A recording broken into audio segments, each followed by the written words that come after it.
A very good morning to you. Wezalo, welcome aboard the AM show. It's another beautiful morning. My name is Benjamin Akakwa. As always, I'll be doing this together with Bernice Abubedu Lanza. We love you. We're grateful you've taken the time to join us here. So stick and stay over these 4 hours. Shoot us your messages. Call us when we activate the phone lines. Let's do this for God and country. Now, you know, right after this introduction, I'll be serving you the news. And after that, for the news review, parliamentary candidate for South Tone, Maxwell Lucuto, and Executive Director, Danquah Institute, Dr. Antoinette Chibu Darko, are our guests today. It's going to be an interesting one. 2 of them on the news review. But then from there, and after sports, we get into our big stories. Government has come under fire for neglecting the Saglemi housing project. There's a whole lot to talk about in it. Today, we'll be hearing from Works and Housing Minister Francis Asenso-Boakye on the show. He's been interacting with Elton John Brobe. He'll be sharing his thoughts with us. Also on the show, we'll be hosting the government spokesperson on governance and security related matters. I'm talking about Paul Grave Boakye-Danquah. He joins us on the show as well for a conversation about those areas, especially with everything that's happening in Niger and in the sub-region. Also coming up, I told you it was a packed one. We're going to be hosting sponsors of the EcoBank Joy News Habitat Fair. We'll hear from EcoBank itself, the Pan-African Bank, Elegant Homes, and Virtual Security. You want to stay for that one. We've also got a number of drive-bys. We're going to be interacting with Joy Prime's Big Chef program, telling you a bit about it. And it is a culinary reality show that airs on Joy Prime TV every Sunday at 17 hours, 5 p.m. on the dot. Now, this is the first episode of the tertiary edition. This season has 18 candidates, 3 from each school, who will compete in the kitchen to dazzle the judges and win the grand prize. But which school will win? That's the question. Stick and stay as we get into that conversation. We've also got a date, and this is something that touches me personally, with some pupils from Bunkurugu who are set to represent Ghana at an international competition. You want to stay for that competition, or that conversation, I should say, as well. We'll also talk about August classic show designed to assess our dogs to meet international standards for breeding, and also to showcase the public what each dog looks like, ideally. And we'd end with a conversation on Kids Discovering Ghana 2023. It's a packed show. You miss a minute, you miss it all. Don't even blink. Just stay with us. The news is up right next on the AM show. We'll be right back.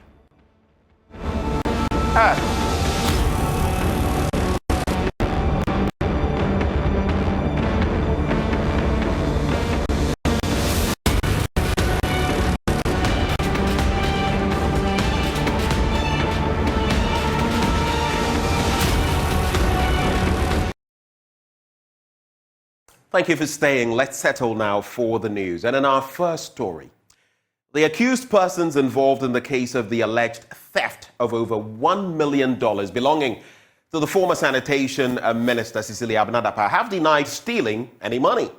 One of the lawyers says the accused persons are yet to have their say in court, and stories making the rounds about them should be ignored. Augustine Jemfi says the police is deliberately trampling on the personal liberties of the accused, one of whom is a lactating mother. Richard Kwejonaku was in court and has more in this report. In court on Wednesday, state prosecutors explained why the 2 accused persons, 18-year-old Patience Boakye and 30-year-old Sarah J, were not in court. According to the prosecutor, the policemen to produce the accused persons had traveled and couldn't bring them to court.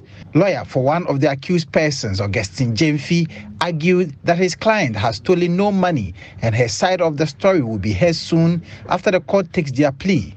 You don't sit in your office and you instruct a police prosecutor to tell the court that you want to take. No, some of this, we see it as some of these gimmicks to deny people of the justice that they need. You know, this matter, there are so many strengths here and there, and we know it is one of those tactics employed to keep the people in cells. Please, I tell you, my client has not stolen any money from anywhere. Please, nobody has that kind of amount in their wardrobe. He also makes the point about how the police prosecutors are trampling on the rights of the personal liberties of the accused persons. The last Sergeant date, A2 was granted bail in the sum of 1 million Ghana cedis, 2 sureties, to produce their Ghana cards. In fact, normally when bail is granted at the court, the practice directive is that it is the registrar of the court who interprets the bail condition. The only role of the police is to look at the house or the abode of the sureties. But this one, when he went to the police station, the special intelligence unit, they themselves have taken it upon themselves to investigate and interpreting the court order, which to me is wrong and just obstructing justice delivery system, because police are not supposed to interpret the court orders. It is the duty of the registrar of the court.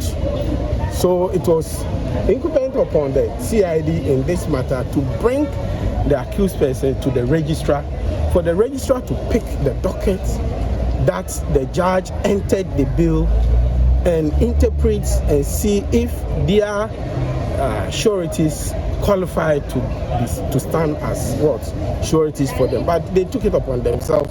And you know, our system police were saying all sort of funny things. I can't mention them here.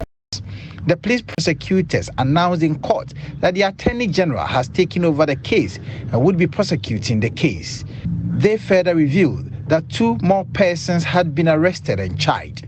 The case had been adjourned to the 8th of August. Reporting for Joy News from the courts, Richard Kwejenyako. Now, the emergence of COVID-19 saw the introduction of several orthodox remedies to suppress the activities of the virus in the human body. But to find a safe and efficacious treatment for the disease, research institutes in 13 African countries, including Ghana, joined forces to embark on an AntiCovid clinical trial. After almost 2 years, the global health researchers at the Kumasi Center for Collaborative Research into Tropical Medicine have concluded studies in Ghana, which contributed the highest recruits for the study on the continent. There's more in this report. The AntiCovid is an open-label randomized comparative adaptive platform trial that tests the efficacy and safety of treatments in 2,000 to 3,000 mild to moderate COVID-19 patients in 13 African countries, including Ghana. The study identified early treatments that can prevent the progression of COVID-19 to severe disease with potentials of limiting transmission. Dr. John Mahama is the leader for the Global Health and Infectious Diseases Research Group at KCCR. In our country, in many parts of Africa, the majority of COVID cases were mild to moderate. So it was very important to find treatments that would prevent these people from progressing to severe COVID. So this is a study that was run in a couple of African countries, including Ghana. And Ghana was one of the main countries where the study was conducted. Study is over, and we have begun the analysis of the findings. It's yet to come out. In Ghana, the clinical study was largely conducted at the Konfanochi Teaching Hospital. Emergency medicine specialist and the research lead at CAF, Dr. Joseph Boni, indicated that a total of 214 were recruited for master study, the highest on the continent. The clinical research investigated the factors affecting the transmission and impact of COVID-19 treatment on the type, strength, and duration of antibody and cellular immune response in sub-Saharan Africa. The analysis of the results are currently underway to establish the effectiveness of the various treatments.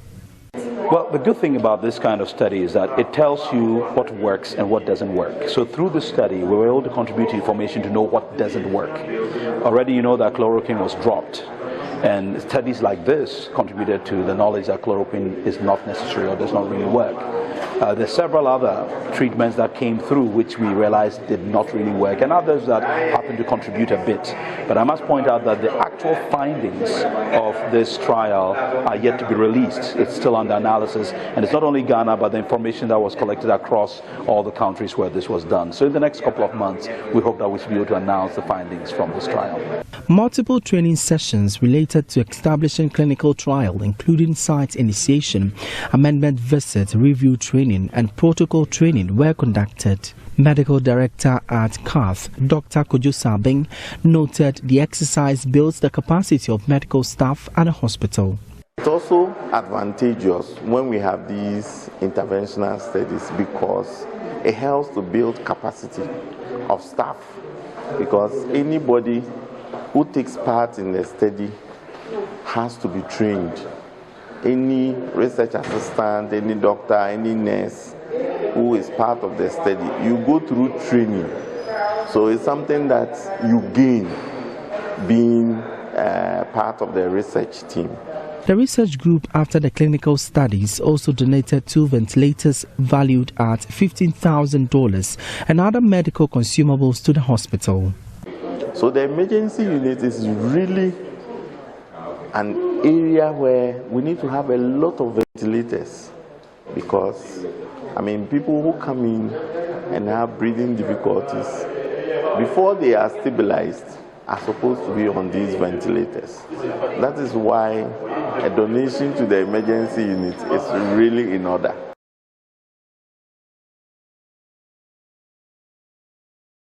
In our next story, illegal mining activities have rendered many water bodies in Ghana unsuitable for both domestic and industrial activities.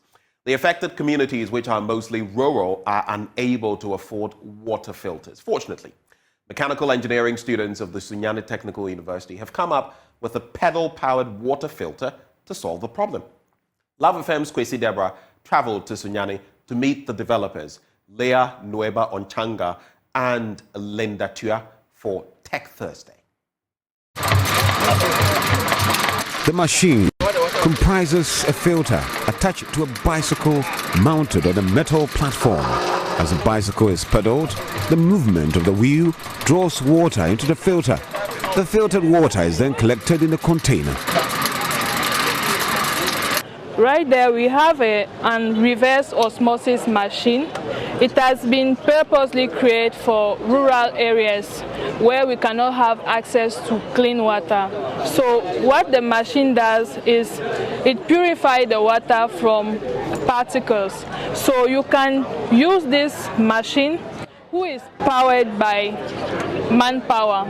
So you can just place it at your borehole or your riverside and you paddle it. After this stage, you get clean water. What the semi-permeable element will do is it will remove all the particles from the water. So you can maintain this semi-permeable element by opening it, you clean it. Maybe after 1 month you can clean it and you fix it back onto the machine. As a bonus, the machine can be your go-to fitness training equipment. Reporting for Joy News, Kwesi Deborah.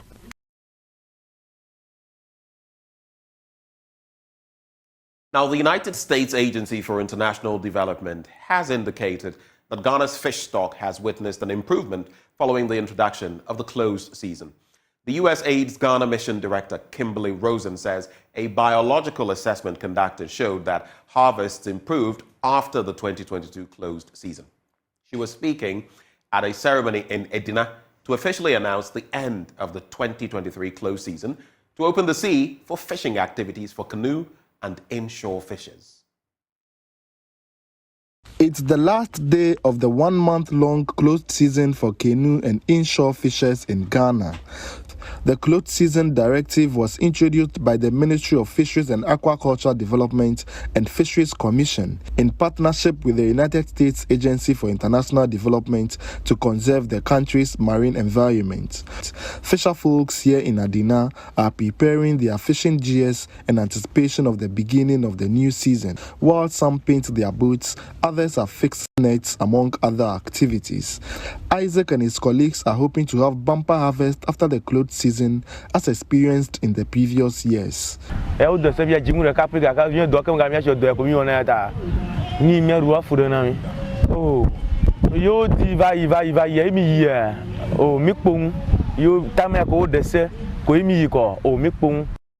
As the fisher folks prepare to go back to sea, stakeholders have warned against engaging in illegal fishing activities in their expedition. The Deputy Minister for Fisheries and Aquaculture Development, Moses Enim, made this known at a ceremony in Adina to announce the end of this year's close season for canoe and inshore fishers. I take this opportunity to entreat fishers to desist from all forms of illegal fishing activities, so that together we shall reap the gains from the implementation of the closed season. In the light of the above, Toby Chairman, the Ministry, in collaboration with the enforcement agencies like the Ghana Navy and the Ghana Marine Police, would intensify monitoring and surveillance activities on our marine waters. The implementation of the Ministerial Directive on Drug Gear Selectivity will be continued to help reduce the catch of juvenile fish and address the issue of excessive bycatch and dumping.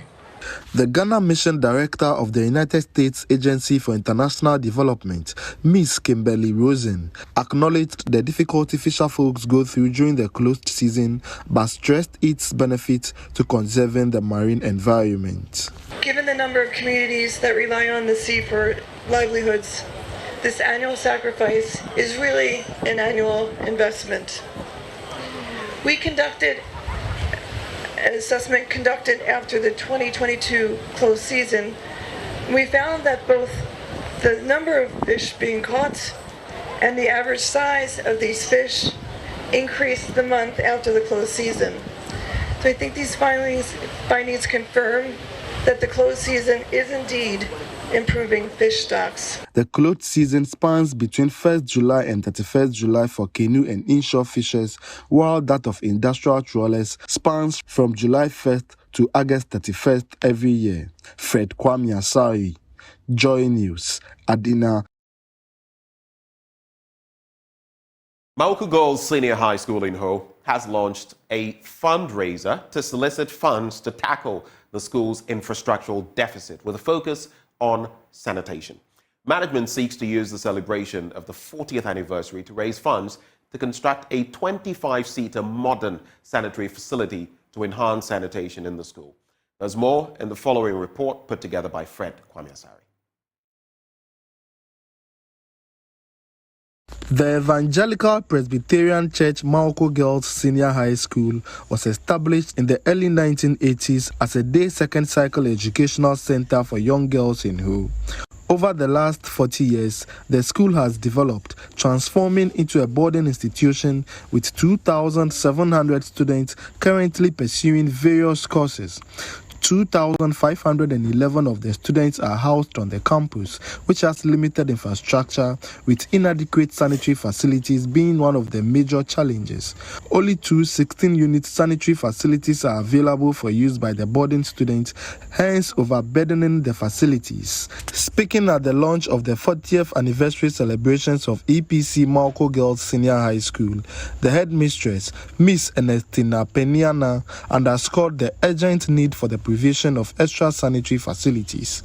The celebration of an anniversary of an institution is a great event in the history of that institution, and Mauku Girls' 40th birthday is no mean a journey and an achievement. It is equally a moment to reignite greater public importance and advertise not only the school as a single-sex school, but also promote gender equality and social inclusion as a paradigm shift from the male-dominating environment. Our anniversary project is just a 25-seater WC toilet facility for the girls. I know by the time we leave here, somebody is going to volunteer to do that for us within 3 months. The Volta Regional Minister, Dr. Archibald Lecha, who lauded the progress of EPC Malco Girls Senior High School, expressed worry at the low rate at which young females enroll in ICT programs in the country. He therefore entreated stakeholders to tailor programs aimed at addressing the digitization gap. The digital age portends opportunities and dangers to the education of our young ones, especially the female child. It is in the light of this that I consider the theme for the celebration, 40 years of empowering the girl child in a challenging digital world, quote and unquote, a shared responsibility, appropriate. The theme is a demonstration of the school's deeper understanding of the digitalization efforts of government and its readiness to ensure that its students are equipped with the requisite knowledge and skills in this regard. The management of EPC Malco Girls Senior High School is hoping that enough funds would be raised during the 40th anniversary celebrations to address the inadequacy of sanitation facilities on the campus. Fred Kwame Asari, Joy News. Ho. It's a wrap for the news, but stay with us. The news review is up next in a bit.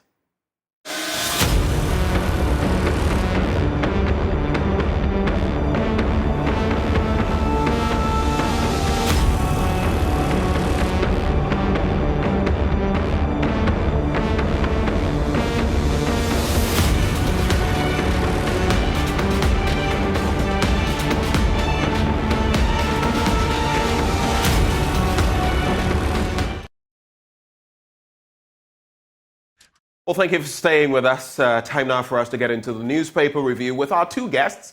We have parliamentary candidate for South Tong. I'm talking about Maxwell Lucuto. He's on the NDC end. And the executive director, Danquah Institute, Dr. Antoinette Chibu Darko. They are our guests. Both of them join us for that conversation. But we always, as we tell you, this segment is brought to you courtesy of Endpoint Homeopathic Clinic. I keep saying, you know, it's a habit here, partly on the side of cost. So people would say, oh, I don't go for medical screenings because when I go there, you look at just this test, they are charging this much and all of that. Well, there's a solution. If you're thinking of your prostate, which you really should take care of, it plays a crucial role. Some would tell you that at some point, if it becomes malignant or something, it can be extricated, taken out, excised, but there is a cost to it. It affects your reproduction. If you're a woman and you don't know of your fertility status, today so many young people are falling to fibroids and other complications when it comes to fertility. And to resolve the matter, Endpoint Homeopathic Clinic is saying, if you're coming for screening on any of these, come for free, gratis. You'll not pay anything. Why would you need to take up such an opportunity? So let's all make tracks to Endpoint Homeopathic Clinic. And here's where you can find them. Here in Accra, they are at Spintex, opposite the Shell signboard. In Kumasi, if you're looking for them, Kronum Abwehia, behind the Angel Educational Complex. Then there's Takrady and Naji Estates. That's where you can find them. Let's come back to the Greater Accra region. They are in Tema Community 22. Then in Techiman, Hanswa, and Esiama, and Zema. If you'd like to call them, and I suggest you pick up your phone right now and give them a call. At least you can drop them a message as well. The numbers are 0244 867 068 or 0274 234 321. Endpoint Homeopathic Clinic, the end to chronic disease. Just the start of the newspaper review, and we're getting into the salient matters. A lot has been happening. Physician assistants on strike, the latest developments as far as the Cecilia Abnadapa saga is concerned, the Attorney General stepping in, the lawyer for the accused, one of them saying, my client stole nothing. There was nothing there to be stolen in the first place. This is becoming one of those very interesting cases. We'll see how the cookie crumbles in the end. And like I was saying just yesterday, in Rwanda, there is some criticism of what Paul Kagame is doing. It is said, I saw a BBC story alluding to the fact that another one of his children, the third, they say, a daughter, had been appointed as a deputy executive in one of the state institutions. I have my own case with nepotism, cronyism, and all of that. We can read into it, and since it's a problem here, I would say it should be a problem anywhere. Appointing family members directly shouldn't be the norm. But on the other hand, when it comes to corruption-related matters, how has that gentleman dealt with it versus how our president has dealt with corruption? He told us he would treat it with the Anas principle. He waxed lyrical. Today, what do we see? What do we see? In Rwanda, in September last year, there was a case of a certain minister. He was an actor, entrepreneur, among other things. Became a minister. He had become a minister for a while. It's even a convoluted situation, but he was accused of bribery for accepting $5,000. They gave him a hefty jail term. Hefty jail term. And he had to pay about $50,000. That's about 10 times more than, or 10 times of the sum taken. I think if we're going to crack down on corruption in this country, that is the kind of leadership we need. Not the kind we're seeing now. I'm being blunt. And regardless of who's saying this or saying that or who's going to be interacting with me, you know me, I don't hide my feelings. I say it as it is. Especially when you have over 15 billion. It may have dropped from 17 plus billion. But especially when you have over 15 billion in waste, in sums of money that can't be accounted for, from the Auditor General's report, and 99.something% of that is recoverable, then you ask yourself, what is happening? How do we recover these funds? And how do we, prevent this vicious cycle of going to the IMF every 4 to 6 years? If we did right with the resources we have, we would have no need for the IMF on any level. But we've been there in the past. We are there now. God help us. The British would say God save the Queen initially. Now they would say God save the King. God save Ghana is what I say. Our guests have joined the conversation, and I shall introduce them one more time, and then we cut incisively into the major stories. Parliamentary candidate on the NDC side for South Tong, Maxwell Lucuto, joins the conversation. Max, a very good morning to you. You would have to unmute, Maxwell. Maxwell, you would have to unmute so I can hear you. Yeah, good morning, Ben. Great, good to have you. Is that you good on the wall? Is that you on the wall behind you? Yes, I think so. Yeah. Hey, ayo, okay. Someday we too will have our photos on the wall. That's why you become the president of Ghana. Then you have your photos in every office. And well, who knows? Of being the president of Ghana. Who knows? I'm into that, but I think if I became president, I don't know whether I would want my photo on every wall. Some of those things we do, I don't know. Me, this is personal because it's been done in the past, it's done in the present. I don't know about having my photo in every. You're president, everyone knows that. But then let me also introduce the executive director, Danquah Institute, Dr. Antoinette Chibu Darko. Doc, a very good morning to you. Morning, Ben, and good morning to all your cherished listeners on Joy. I love your smile. This is the first time interacting with you, and I am actually excited about it. So, ladies, gentlemen, we're going to get into the papers. But before we do, this is something I do often. I usually like us to pick any salient issue that is trending and talk about it. I'll give both of you that opportunity. You can spend about a minute and a half dilating on any crucial matter. It could be the media budget review, it could be schools under trees, it could be the IPPs and everything that is happening, it could be Sisi Adapa. Doc, I'll start with you. Any issue at all? Well, I think this morning my concern has been a lot about how we deal with waste management in the country. Okay. So listening to you kind of said, well, this is a good initiative, and if we should see it replicating, especially along most of our coastal communities, I think I'll be very appreciative, because I, for one, consistently worry about how much damage we have done to our beaches. And for me, I think that if Ghana is really fighting very hard to improve our tourism, and if we look at the amount of revenue that we are raking in from tourism, especially being a country that is stable security-wise in the sub-region, then it means our attraction as a tourist destination would keep going up. And it would really be helpful if we then make a very conscious effort, not as government, but also as individuals, in how we dispose of our waste and how we protect our beaches.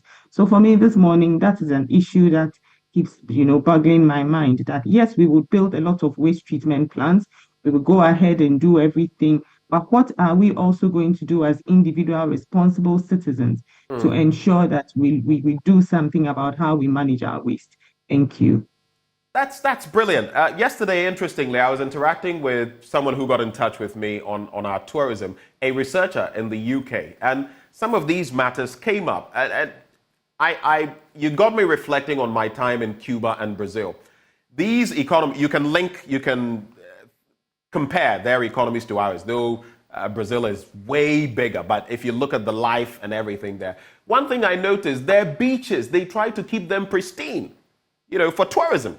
You get it. If your beaches are filthy, who would want to come there? So that's a crucial point you make. And hopefully we can keep improving till Accra does become the cleanest city in Africa. Thank you, Doc. We have to work on it. Thank you. Right. Thank you, Doc.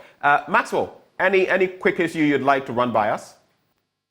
My problem is that I'm wondering how you'll be able to afford this affordable housing so claimed in the Pokwase and the Pokwase one. That is right.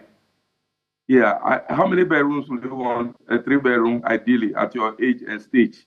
I'm sure you need a 3-bedroom, and that is costing how much? About $42,550,000. I wonder how long it's going to take you to be able to pay for such a facility, considering what we have now as a people, and then how much you are paid as a salary worker, and how much your disposable income is. And they still call it affordable housing at the backdrop of the Saglemi being left to rot and to go waste. And we are hearing that they are going to give that to a private developer. I wonder whether the private developer is a magician, so much so that government will not be able to make the money we need to be able to turn things around, but the private developer would be able to make it and sell and make his profit. Meanwhile, we are aware that government is not necessarily in the business of making profit in these ventures. And we, as a government, have left this Saglemi issue to rot, and we are going to give to a private person, and we have money, and we are going to develop a new enclave in Pokwase. Of course, they are not mutually inclusive or exclusive. What I mean is that thousands of these affordable units can be built all over the country at the same time. But the moral question everybody keeps asking is that why would you leave the Saglemi to rot? And then we have the moral courage to now go and be starting a new one. And you hear the narrative, they are saying that they have learned from Kufo, they have learned from Mahama, and they are going to do a new thing. What is new in this project that they are going to put across? For me, I think that it is time we call government to order to make sure that our money is not left to go waste in all these circumstances. It is not affordable. I want to suggest that they always take the word affordable out of that. Or is it affordable to you, Ben? Is it at your stage, working? Is it affordable? Oh, answer my question. Is it affordable to you? It will be affordable to some people, but as I sit here, I don't have that kind of money. Definitely not. You don't have that kind of money, and that is the true situation. So if you are talking about the people that we need to be serving, then I think we are missing the boat. Let's just take the word affordable from the voting. Right, let's put a full stop on that, just because you brought it up. Doc, I don't know briefly what your take is on this matter. I feel aggrieved about it. I do something called Blunt Thoughts on Fridays, and tomorrow one of the matters I'm going to be talking about is this Pokwase thing. I have seen this all the way through from Kufuor. In fact, I'll go as far back as Dr. Kwame Nkrumah tomorrow and reveal some shocking things to Ghanaians. But why do we keep doing this to ourselves? Development is a continuum. Now, the Saglemi, I used to use that stretch sometimes when I was heading into Togo if I wasn't flying. And I saw what that place was. I saw it recently as well, the last time I traveled to Togo. Now, you look at the place, and it is claimed that supposedly party people, NPP party people, have been allowed to go there. They've taken everything, doors, whatever. Let's assume it is not the case, that it's not NPP people. But if we leave something that your money, my money, was pumped into, whether it is corruption-laden or not, if it is corruption-laden, deal with the corrupt. But the edifice must not be left to rot. Wiring has been stolen. Louvers and everything have been stolen. Doors, hinges, everything has been stolen. How can this make any sense? I don't know about you. We can have many housing projects because our population keeps increasing, the middle class and all of that. But the way we've left Saglemi, is this the way to go? You see, the thing is not just about Saglemi has been abandoned and Saglemi has been left. I think that we've gone through this debate about Saglemi over and over and over again. Now, the government does not invest in projects and programs, of course, just for investment's sake. There should be a purpose and there should be a reason behind the government's investment. Now, the president has said that in addition to the $198 million already expended on the project, government has to raise additional financing of a tune of $56 million to even complete just the off-site construction works. Now, I disagree with the fact that NPP people have gone in there. Yesterday someone sent me a very interesting article. The person said and was comparing two scenarios where a car was left in a very rich and prominent neighborhood, and then a car was also left in a very poor neighborhood. And the person said they wanted to time the number of hours it takes for crime to take place, people to break into the car. In a very poor neighborhood, immediately the car was left. Less than 30 minutes later, people broke in. In a very rich neighborhood, nobody would touch the car until what they did was they initiated some form of crime by breaking one of the windows. And it even went faster. People stole quickly from the car, faster than they even did. The impetus or the incentive for people to go and touch things does not often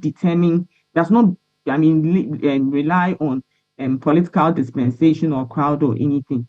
Naturally, humans as we are, when nobody is watching you, you want to go and attack and take things. So that is the case where you see Saglemi. When you see people going along the road and scooping gravel that has been left for the road, fixing a road, and then they scoop the gravel at the site, or they steal the copper wires for it that ECG has laid, and etc. It is not about political issues. It is about how responsible we are as citizens. But when it comes to Saglemi issues, so if people have gone and broken in and taken doors and wires and etc., I'm not going to say that we should blame it on a political party as of now. But as at the continuation of the project, how do you go into a project where you know you are already going to suffer a loss? But the Doc, building as it yes. is. No. That is something we are not just a quick point. Just a quick point. We have and asked ourselves the viability of going into this project. A project that so much money has been put in already. There are issues with it both at Public Accounts Committee, the auditors. So the solution is to leave it like this, claim we're getting a private investor. Like we are being told that a private investor will come in. Now look, a private investor obviously would want to come and invest in it and sell it at a certain price. Now the same public opinion will cry out loud, government should invest so much in it and now say that this same affordable housing project is now going to be sold at a certain price, which government knows, how do I give it to people when I want to be able to sell it at this price? It's not going to work. So what we are saying now is, should government go and invest so much in it and take it that government is using it to support the growth of housing, and therefore no matter how much government invests in it, they should be able to recoup back what they have put in it? If you divide the 198 million by the number of units there, you see that the houses there are already costing above $70,000, some of them even $90,000. We are already complaining about it. But it would be better off than some of those we are seeing in the system that are over 100,000 comparatively, if you look at the prices. 2,500. We are complaining about that. How then do we go and have something that sells for even twice that? It's only a private investor who will do it. A private investor selling affordable housing for that. We wouldn't talk about it. We wouldn't complain, because then you are not government. So that it is almost on the government to do it. And that's why government is looking for a private investor to do it. But for government at this point in time, how much budget does the government have? Doc, if I may. Doc, if I may. $6 million to go and invest and fix problem that was caused by a previous administration. If I may, and I like the point you make about caused by a previous administration, because that tends to be our thinking. This government rolls on to the other one. And I feel we have to have clauses in our constitution, and including, because I've interacted with chiefs, bosses of the NDPC since NDC's time, MPP time, NDC time, MPP time. The rhetoric is always the same. In confidence, they will tell you, and in fact, I think when Professor Stephen Ade was there, he told me, look, some of these things don't work sometimes because of the politics. So you come in and this and that. Ordinarily, you are saying that a private investor, and you make mention of time. Part of why it has got to the point where if we go ahead now, it will cost so much is because of the time. The time factor. In project management, time is one of those three crucial elements to take stock of. We have delayed so long that now the cost factor, of course, you can't lose sight of what has happened with the CD vis-a-vis other hard currencies and all of that. So we, the government, should be able to admit that it has, in a way, contributed to the problem. There may have been problems from the NDC's end. No one is ruling that out. But is this the solution? If the private investor can do it, government cannot do it, it deteriorated. Of course, once it deteriorates to a certain point, the cost of reviving it, the cost eventually when funds are put into it by any venture capitalist or whatever, is going to go up. It's simple logic. But anyway, let's make tracks on that subject. So yeah, but Ben, no, Maxwell. I think we have to make tracks. Let's get into the papers and then we'll take it from there. I gave you a bite on that. I just had to share her thoughts as well. The Daily Graphic. IMF bailout, government meets second release conditions. That story is on page 16 of the paper. Slave trade reparations. AU approves Ghana conference. GCB Bank at 70, testament of banking leadership, Bank of Ghana. Some people, though, will have concerns about the billions we lost in recent times and the 20% that has been added to our debt stock. Gifty Afenyi-Dadzie calls for law to sanitize the media space. That story is on pages 24 and 25. On the back page, sewage plants commission at Ashaiman and Bankuman. Those are there. And I see, an image, of course, you can see the image there of His Excellency, the President. I think, though, and this is always reflective of me. I think we get a bit too happy with Asemesi. I remember, was it the time of, when we're launching the FPSO, I think it was at a Mills, when we launched the one named after former President Kufuor. I believe there was Nkrumah, and I believe there was one also named after Kufuor. I think we're too happy about I did this and I did that. For all our administrations in this Fourth Republic, we do so little, we give the crumbs to the people and everything we want to label with our effigies and this and that. I'm not criticizing any specific person. I'm just saying, like I told you, Maxwell, when you started and said maybe my photo, if I became president, I don't think there would be the need for my photo to be in every office. Who in the world wouldn't know that Asemesi is president anyway? And then there's also a 37 military hospital to conduct mass burial for unidentified and unclaimed bodies. Let's get into the stories. I'll give you details and then you can share with me what you think, lady and gentlemen. So the banner headline, GCB Bank at 70, testament of banking leadership. Now, the Bank of Ghana has said it will continue to support GCB Bank PLC to enable it to stay the course of providing banking services to Ghanaian businesses and households. The banking sector regulator said the GCB was key in supporting business, households, parastatal companies, and the government for the socio-economic development of the country. The first Deputy Governor of the Bank of Ghana, Dr. Maxwell Lucuto, said this on behalf of the Central Bank at the launch of the 70th anniversary of GCB Bank in Accra yesterday. Of course, the GCB Bank, with its losses posted recently, it's in quite a tricky spot, and some have said that this is a novelty on the wrong end of things, but we're hoping that there will be a bounce back. Let me quickly move on to page 16, then I'll do a few international stories. Niger is in the picture as well, and I can allow you to both share your thoughts on what you would like to share your thoughts on. IMF bailout, government meets second release conditions. Now, the government has met all the benchmarks of structural reforms for the release of the second tranche of the $3 billion International Monetary Fund support. The benchmarks, commonly referred to as conditionalities, include the development of a comprehensive stock-taking of payment arrears accumulated by all ministries, departments, and agencies, a strategy to rebuild financial institutions and strengthen the financial sector, as well as the publication of an updated energy sector recovery plan. The energy sector, though, in a tricky spot with the IPPs threatening to cut off our supply. And then there is page 17. Parliament must investigate Bank of Ghana losses. That is Isaac Adongo there. The ranking member of the Finance Committee of Parliament, Isaac Adongo, has urged the House to commence investigations into the activities of the Bank of Ghana for losing up to 55 billion Ghana cedis in equity and recording a negative reserve in 1 year. Quoting him, he says, since 1967, if we add all the losses that the Bank of Ghana has ever suffered, it's nowhere near the 70 billion Ghana cedis that it has incurred in 1 year, he said last Tuesday. All right, so let me hold it there before I bring in the international stories. So we are talking about the Bank of Ghana, 70 years, but again, Isaac Adongo and what he's saying about the Bank of Ghana, and we're also talking about the IMF bailout. Quick thoughts. I'll start with you, Maxwell. Yeah, so it's intriguing for us to hear stories of this nature. And then after that, you see them saying that it's a testament of banking leadership. I don't know what leadership we are talking about. Leadership that drives us into negatives always. Of course, GCB is a bank that's accessible to all of us all over the country. And so if we're able to do things right and we get our acts properly, we'll be able to get the benefits thereof from it. There are other smaller banks. I don't know whether out of competition, they roll out very nice packages, but you go to GCB and you are still stuck. So you see many of the young coming guys who will not be interested in dealing with GCB.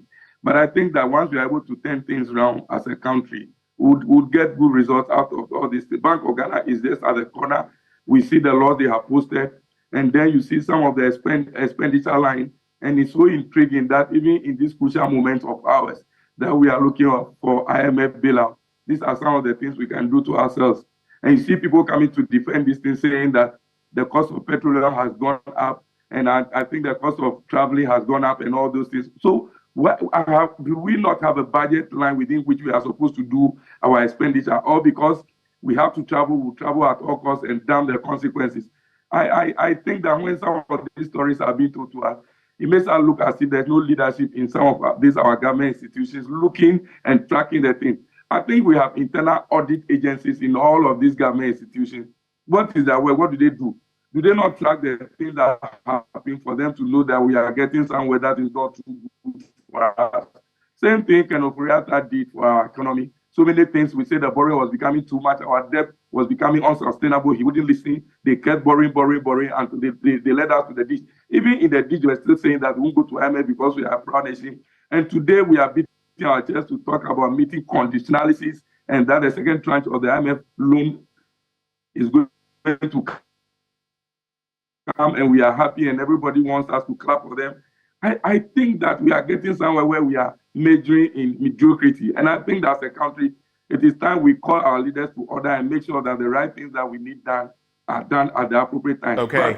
But as for this mediocrity, every day is just rhetoric, stories here and there and all that. We have a vice president who thinks he's the best brain on the block. And all this mess we are seeing are happening under his watch. And he still comes back to beat his chest and tell us that he's the best president, he's the best vice president we have ever had in the Fourth Republic, and all these things are happening.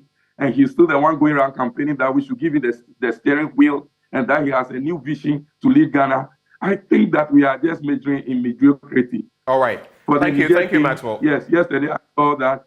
Maxwell, we don't have all the time, so when I come to you, just bite-sized, just go straight for the jugular. We can't, else we would not exhaust the issues, and then would. So just wrap up for me, and then we'll move on. So I want to take a bite on the Niger case. These are some of the situations that result in the situations we see in Niger. Ghana as a country, I don't hope that we'll get to that stage. I just pray and hope that our leaders do the right things at the right time so that the citizens will be happy with the way things are going.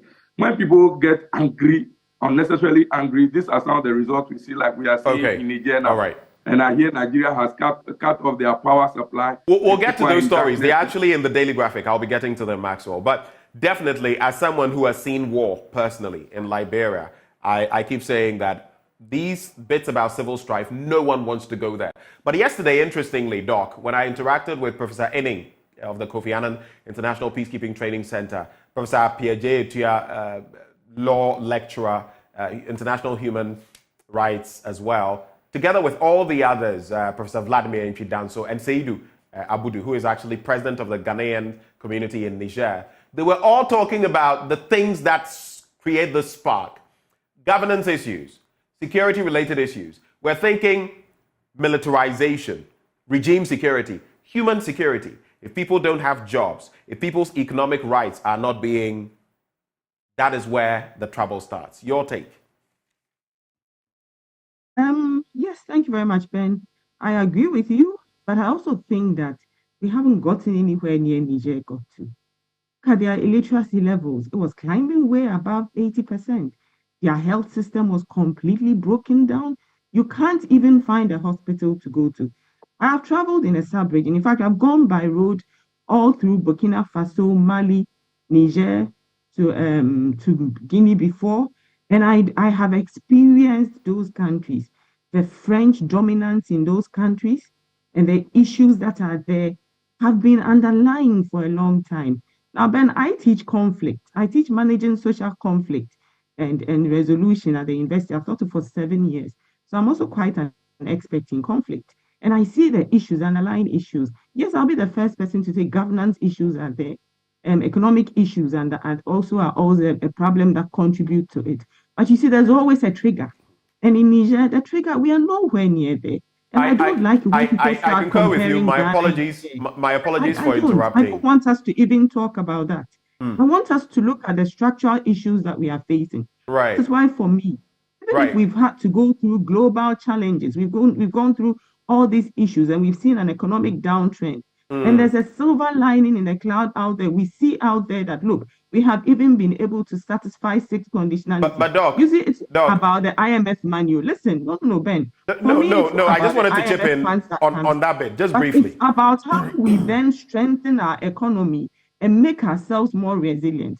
Everybody is happy that you've gone to IMF 17 times. I said it on there, and I keep saying it so many times. But when the situation fails, but especially when you painted a certain picture, when you paint a certain picture and claim that we'll never go to the IMF, we're proud people, and then the next minute, I mean, every step of the way, it almost appears you are being deceitful. But the point to be made, no one, definitely no one in his right senses wants civil strife. Nobody does that, especially for people like me. I have seen it. I don't know whether you have, but I have on different occasions. So I am a bit of an expert in the practical sense of it, okay? As my live stream is going on, I see people sending messages that I am intentionally not reading, messages alluding to that. Now, you make mention of we're nowhere near that. I don't think Kenya, when was it? 2000 and what? Was it 6 or thereabouts? When they went the way they did with violence. I don't think anyone, at that time, Kenya was hailed as the beacon of democracy and all of that. What happened in Kenya? My point is, we cannot take anything for granted. That is all. And we must do the right things. Like Obama came and said, not strong men, strong institutions. And we don't have that. I agree with you. And because we can't take anything for granted, that is why we have 275 parliamentarians. That is why an almost hung parliament now is debating everything that goes there. It is onus on our executive, our legislature, and our judiciary to maintain and uphold the institutions and the structures that we've set up. So if we have had to go to IMF for structural reforms, yes, we did say we would never go. What about a civil strife instead of going to IMF? I think any day I'll raise my hands and say, let's go to IMF. Let's eat the humble pie and go back and say that what we said we wouldn't do, we would do it. Because we want to protect the sanctity of our democracy. And we want to ensure that even if that is what we have to do, to ensure that we then go through the macroeconomic stability that would give back our people what they have to do, then I would opt for that. That's my take. Thank you for those submissions. Let me just wrap with Niger. We've already started the conversation, so we don't have to go back to it. But Niger truck drivers stranded. Nigerian driver Amadou Munkaila was en route to deliver a truckload of onions to Ghana when last week's military coup forced him to do a U-turn and return to the capital, Niamey, as borders closed. Now, he is among scores of drivers stranded in limbo with perishable products, a result of the stiff sanctions imposed by Niger's regional and international partners after the military takeover. But there's also that bit about a no-fly zone and ECOWAS planning the military, trigger the military option. The experts I've spoken to say that will lead in disaster. That is not the way to go, especially on the back of Mali, Guinea, Burkina Faso. Nigerian cities face power blackouts. We know Nigeria, as a first step, Tinubu is head, and now as a first step, has cut off power supply to Niger. But I feel sometimes it's like dealing with a recalcitrant child. Sometimes if you're not careful, you rather end up making them more stubborn rather than rehabilitating them. But let's get into the Daily Guide newspaper. You can't impose candidate on NPP, Ekufuado says so. Jiba sues AGKNet over DTT platform. I'll be looking at this one just for your quick reflections, gentlemen and lady. 7 grabbed in Sicilia Dapa, $1 million stolen cash. Attorney General orders probe. And Nana pushes for prioritization of women and children. That story on page 6. I'm always fascinated about pushing women's issues to the forefront. And he's talking in this specific bit about climate change and the role of women. And I support that 100%.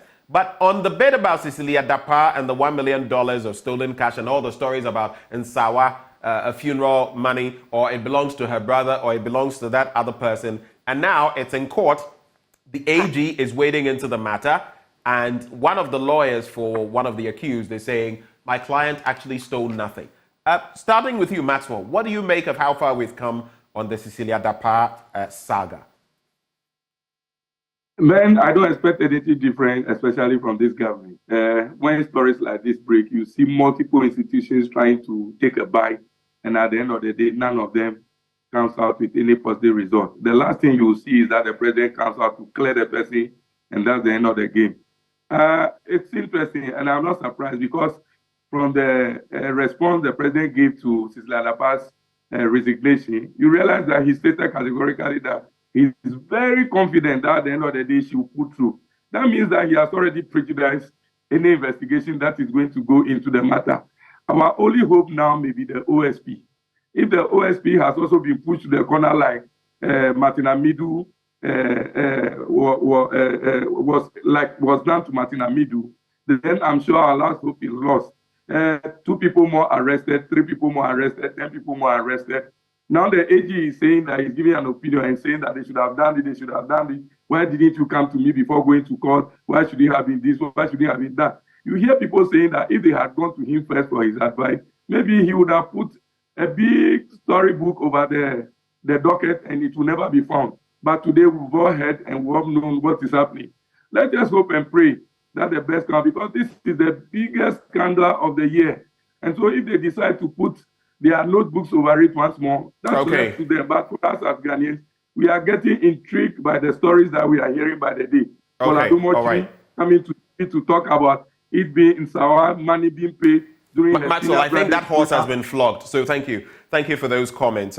Any quick take on that so that we can wrap with some sporting news? And then this one, I think it's worthy of mention. The Business Finder, Ghana to end use of fossil fuel cars by 2070. At least we can aspire to that. There are these electric cars also in the system. And South Africa shock Italy to advance as Brazil crash out. Daily Guide newspaper. Crash out? You're not crashing anything. They crashed out. So let's... I do this with editors because sometimes you should be doing the proper editing. So we're happy for the South African team, the women's team, of course. And Brazil, that's quite a surprise. Your parting comments, and Doc, I would like you to add the bit about Cecilia Dapaah. Any quick take as we go? Yes, please. I think that what I want to say about the case is circumstances and issues lead situations to happen. Things that we are not privy to, I do not like to judge and to call people to book about it. For me, I wish that we would learn. Let me finish. Quick thought. I would want us I beg of you. I'll let you go on. Just a quick thought. Yeah, if the NDC had been in power and this had happened, would you be saying the exact same thing you're saying? I'll say the exact thing. And I think a lot of people know me and how my judgment call is. Okay. What I think is we must learn to let our public institutions do their work. When the people don't trust the public institutions, what happens? You see, that's what I've just said, that we have a hung parliament almost. We have a parliament that should debate all of these issues. And I'm one person who allows this debate to then advise us. We are a growing country. We are not there yet. We have to learn from all of these things. When cases like this happens, I want it to be a mark that strengthens our democracy and our public accountability systems even further so that it doesn't happen anymore. And sometimes I wish that the institutions would then be allowed to operate and do that. But when we keep crying and calling on them, any direction that they take, we criticize them. Any direction that they take, we criticize them. It makes it difficult for the institutions to also do their work. So that's my call on it. All right. Maxwell, you have about 20 seconds because I've come to you already, but 20 seconds, wrap up with your thoughts. Any comments? Yeah, so I'm happy. The women work out very happy that Africa is doing so well and that the reggae girls have also ousted out Brazil, while South Africa has also, they say crashed out. I think it's Banyana. Italy, say that again. Banyana, I think, because the reggae girls are, I think that's Jamaica. Yeah, the reggae girls, Jamaica, they pushed out Brazil, and then South Africa also pushed out Italy. And I'm happy that Africa is doing so well. And we can always relate to Jamaica and other stuff like that. And so I pray and hope that we see our African countries. I don't know how far Nigeria will be able to go to, but it's my prayer that we see one African country going as far as we want. That gives us joy. And football is our heartbeat as Ghanaians. And so would want, if we are not there, our African I'd like to thank you, parliamentary candidate on the NDC end for South Zone. Thank you so much for joining the conversation. Executive Director, Danquah Institute, Dr. Antoinette Chibu Darko. Once more, as for Maxwell, I've spoken to him a few times, but it's your first time. I thoroughly enjoyed engaging you on an intellectual level, and I look forward to the next time. Thank you, Maxwell. Thank you, Doc, for joining. All right. And that's how we cap off the news review this morning. This message coming through Hudu Abubakar Sadiq says, "Good morning, Ben. Watching you live from Idra Sechedumase. Ben, how can we claim to have turned the corner with this balloon losses from the Bank of Ghana and fuel prices on the rise again?" Well, right before we get into sports, this segment brought to you by Endpoint Homeopathic Clinic. They're offering you free prostate screening, free fertility screening if you're a woman. Just make tracks to them at any of their branches. Across Pintex opposite the Shell signboard, Kumasi Kronoma Boehia behind the Angel Educational Complex, Tema Community 22, Techiman, Hanswa, Takrade and Ajay State, and of course there's Isiama and Zima. Their call lines 0244-867-068, 0274-234-321. Endpoint Homeopathic Clinic, the end to chronic disease. Are you looking forward to some action from the Women's World Cup? We have that and more in sports up next.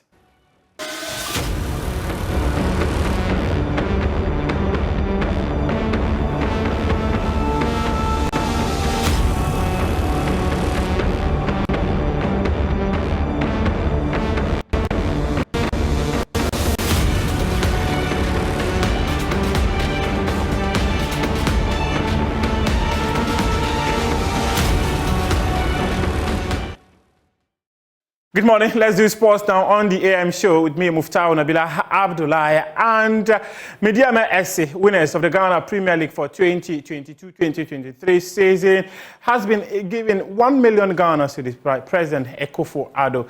The team paid him a visit to present the trophy and also inform him about their intention to participate in the CAF Champions League. And the president said it was important he continues with the tradition of supporting clubs that represents the country at the continental level. And I have to begin by first of all congratulating you, the captain and the members of the team, for this historic achievement. The 47 years since the cup was last won by a team from the Western region. This is great. You've done a great job. Congratulations. Against people who win the league, you have to have some people there. Absolutely. But I want to congratulate you very much. And you're getting the congratulations from somebody who's a fanatic of Asante Kosoko. So you know that it's genuine, my congratulations. Well done. And a team that was born in Duka's hometown, Dompian. That's an excellent thing. Thank you very much for coming. I think that the Deputy Minister of Sports is here to assure you that whatever we can do to help in the continental engagements that you're going to be involved in this year, we'll do our best to assist, to make sure that you have a successful tilt. And then I understand that you are in fact being invited to be in Washington in the month of October for the Ghana Week. That you've been invited to go and play Washington, D.C. Football Club. Oh, wow. That's going to be a big event. So I wish you the best of luck for that. But I'm sure that when the time gets near, the government people will also come in and make sure that things go well for you there. But thank you very much for coming. I'm honored by you coming to present this cup to me. And I want to congratulate the playing body once again for this historic achievement. You've done well. It's good for the Ghana football and for the league that there's diversity in the people who come through. We shouldn't have this. For years it was a duopoly in Ghana, Kotoko or Hearts. And then when Adina broke through a bit, Yeah, but it's good. We have yet somebody else now. We'll all remember the name Mediama Football Club. This old man, I forgot. I have to make a pledge of support. Yes, no protocol one and name it, I think has to. Yes, that I will try and provide a million CDs to help you.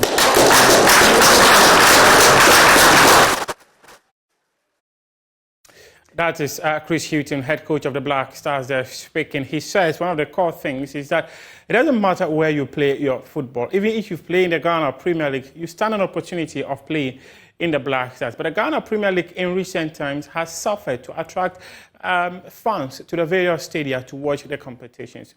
According to Vincent Soa Odote, who is a management member of Accra House of Oak, he says the competition is not fit for purpose. And this is how we wrap up AM Sports here.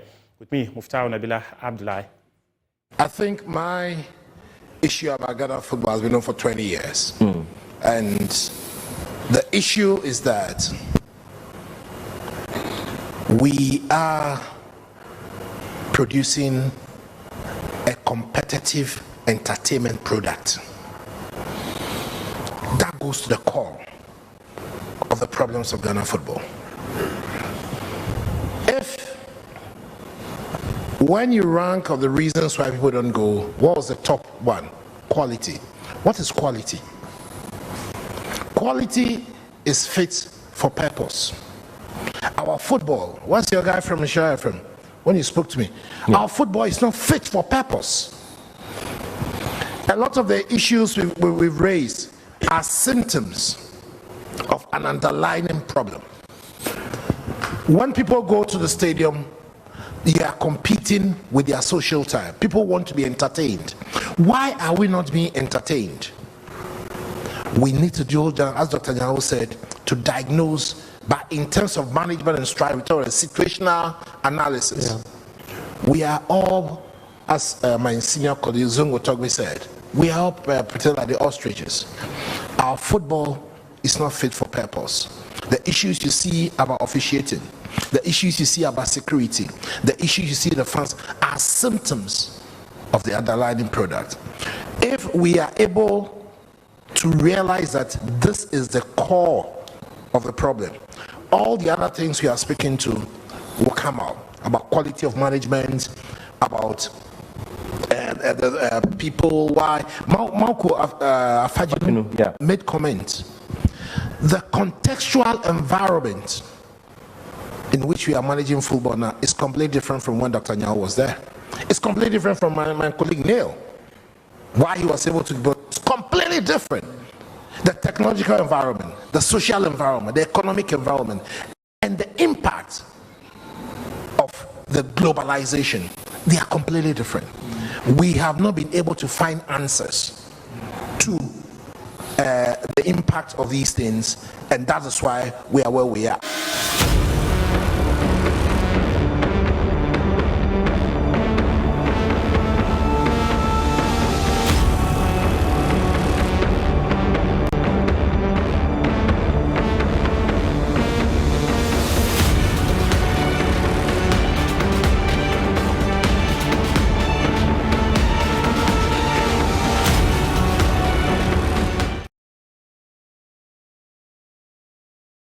Welcome back on the AM show. Back again. Technical glitch in there, but we sorted that out.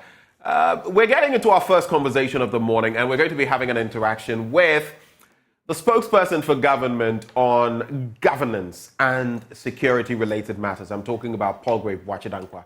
He joins the conversation in the studio this morning. We're going to be talking about politics, even parliamentary politics. He has some aspirations, but I'll not tell you now. He's heading to a certain constituency that has a certain history because of some happenings in the past. But Boakye, a very good morning to you. V-mate. Ciao.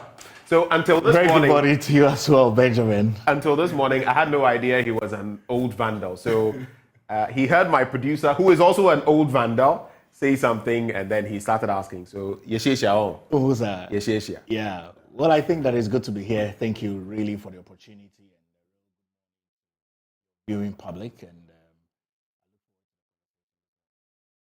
Let's start with some politics. When you look at the political terrain now and everything that is happening, yes, we may not get into the financial matters, but the finance minister has delivered the mid-year budget review. There's been a lot of backlash. There's been a lot of talk. The Bank of Ghana itself, it's 70 years and the losses it has incurred and everything. But on the political front, we also have your party presidential primary and the cut down to 5 on the chopping board.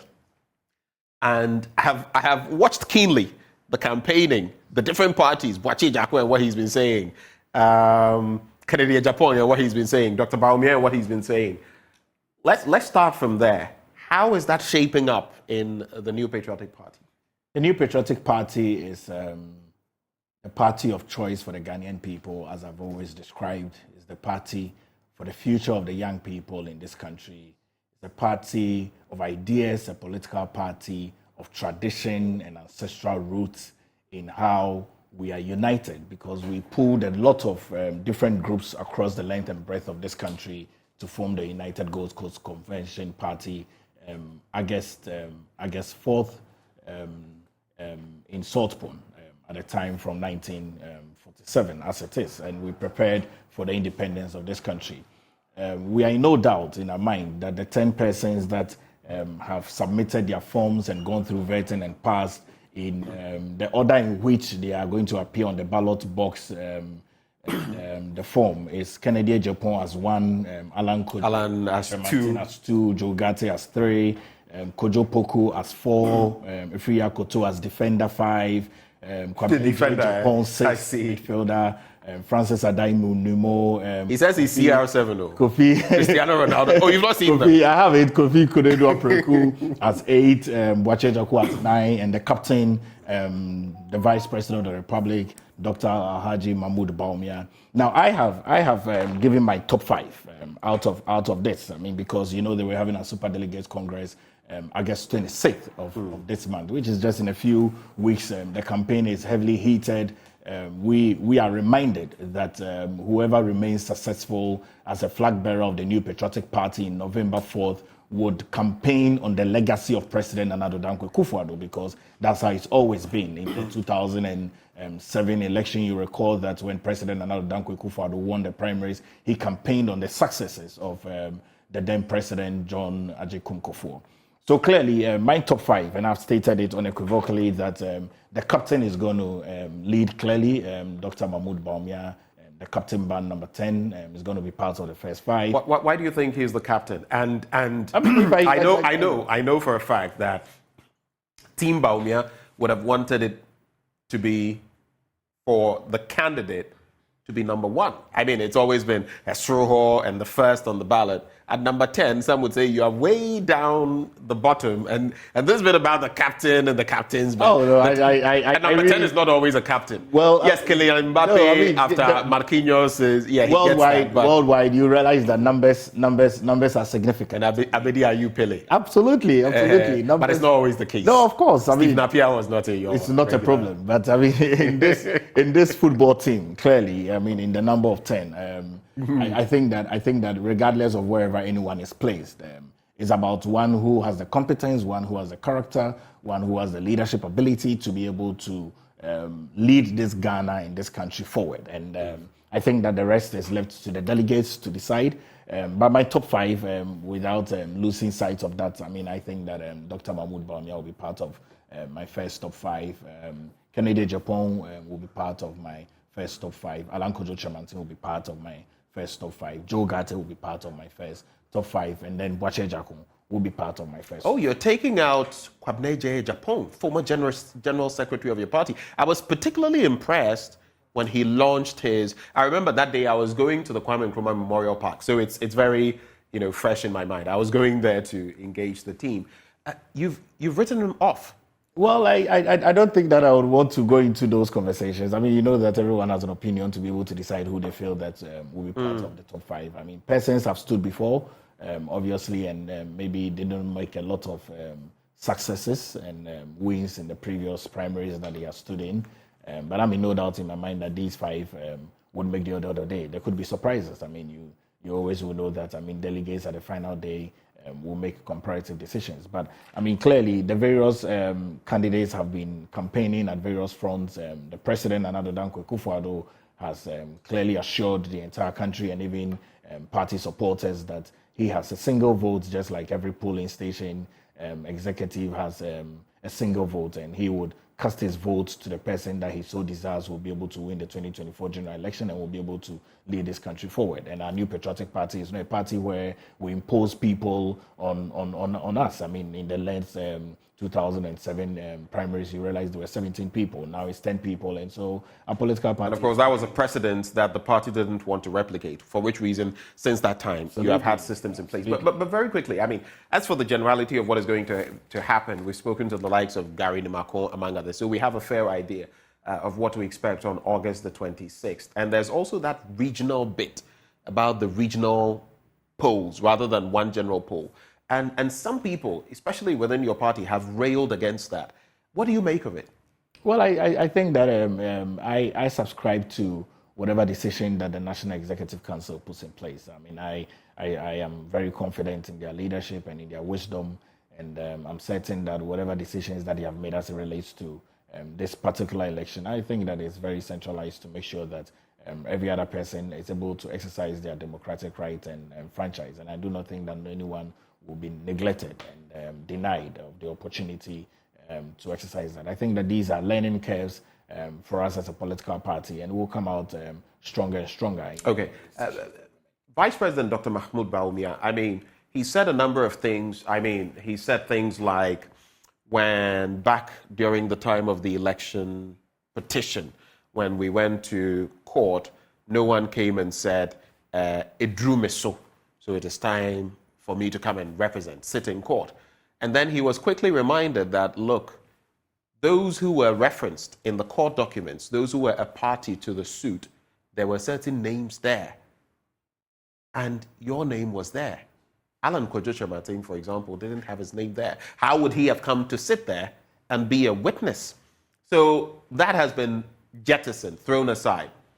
There is also the issue when he says, you know, I come from the Kufuor stock in a way. I mean, he brought me into the party and all of that. That has also been thrown out. That, look, I've forgotten who said it, whether it was, I don't want to hazard a guess, but a stalwart made mention of the fact that, no, it was not Kufuor who brought you. It was Dufour. You actually came, and the former Bank of Ghana governor, Dr. Kwabena Dufour, who has also contested the presidential primary on the NDC's end. That was how you came in. It was not Kufuor who brought you into the picture for you to try and cloak yourself with. He brought you and appointed you politically. You were already in the system. You served the deputy governor at a point. Then, when Kufuor came, you were also brought into the deputy gubernatorial setup. It appears that some of the things that Dr. Bawumia is saying are not washing with the party people and the generality of the public. You know, Benjamin, I mean, this is politics as usual. I would. No, but is it the truth? I would respond to state that our political party is built in a very strong tradition of the Danquah, Dombo, and Buzia. I mean, and many people are aware of that. And so there are various people that are lying to Buzia, various people that are lying to Dombo, various people that are lying to Danquah, and for all he stood for in terms of his ideologies and how he was able to put together a very formidable party that has stood the test of time over these years. I mean, our political party is a political party that in the then 1947 in the South Pond predicted that Ghana was going to gain independence and really fought for the independence of this country. And so regardless, really, in terms of generations that have come successively and who introduced anyone, I think that once you are aligned to the ideologies and once you are aligned to the dictates and the philosophy and center right and free market and libertarian ideologies, and you're able to serve that out very well within your country and also implement that, I think that it sits well in the minds of delegates. And so let's not go into But these are not things that anybody, it's your own party members who are bringing them up and saying, you know, if you're going to tout yourself, if you're going to put yourself on that pedestal, then you might as well speak the truth about the matter. You might as well say it as it is. If it's Dufour that brought you in, don't say it is Kufuor, though they sound the same. The letters that start them are different. One is a D and one is a K. Well, I don't think that the respected and integral Vice President Alhaji Dr. Mahmoud Bawumia would throw lies in the face of facts that are evidential for people to know. I think that in the face of facts and evidence that is there to prove, the Vice President has been very credible and has stated all the truth. I mean, if there is any untruth, I think the persons that he has so mentioned will be able to come out to state that they didn't even represent him in any way. And so the stock of the Kufuor administration has raised credible leaders whom are serving in various aspects of the government and would continue to serve in various aspects of the government. Prime Minister Buzia gave President Kufuor an opportunity to serve in his government and later on became President of the Republic of Ghana. And so anyone that is serving in government and has an opportunity to serve in government has an opportunity to rise to the highest office of leadership. Let's look, though, at why you think of the 10. Because in any case, of course, if he's the captain, then there should be a team to support him. But why do you think Dr. Mahmoud Bawumia is the best person to lead the NPP? And here are other things that have been said. He was touted as the economic whiz kid. I don't need to tell you where our economy is. Fuel prices have gone up again. Inflation is what it is. And everything else. IMF, we're there. He is in charge of the economic management team. People blame him. Some of the candidates have blamed him squarely. Some of those contesting against him have blamed him squarely for where we find ourselves economically speaking. Some have said now he's running away from economics and now he's doing digitalization and tech stuff. He's become a STEM, advocate. When we all knew him, I remember all those lectures and would flock to the place, would listen to Dr. Bawumia and all of that. In fact, nowadays, Seth Tekwe, the former finance minister, sometimes throw certain jabs at him about, back then, and the questions that were raised, the 100 and something questions. The vice president is not answering those questions. What happened in between? And how can a person like that be the person to lead us out of this, especially as we're in an IMF program? So tell me, why exactly are you for the vice president? Very simple reasons. I think that we need one who has a great understanding of the dynamics of where the world has gotten to. We are in a new generation of millennials, adaptable generation. We need one who is able to effectively connect the dots with the young people and also be able to drive the agenda of global economy. I mean, the world has changed everywhere. Digitalization is very key. It cannot be underestimated in terms of its impact on a very middle income, low income economy that is striving to be first world and is able to compete with the BRICS and even the G7 countries. I have postulated that the efforts of the vice president under the leadership of President Danko Kufuor and how well he has served and assisted the leadership of President Danko Kufuor and the government of President Danko Kufuor is uncomparable to any other government's vice president in terms of number 2. And you can list them from Accra all the way to the former vice president, John Mahama, who became a one-term president and stayed there.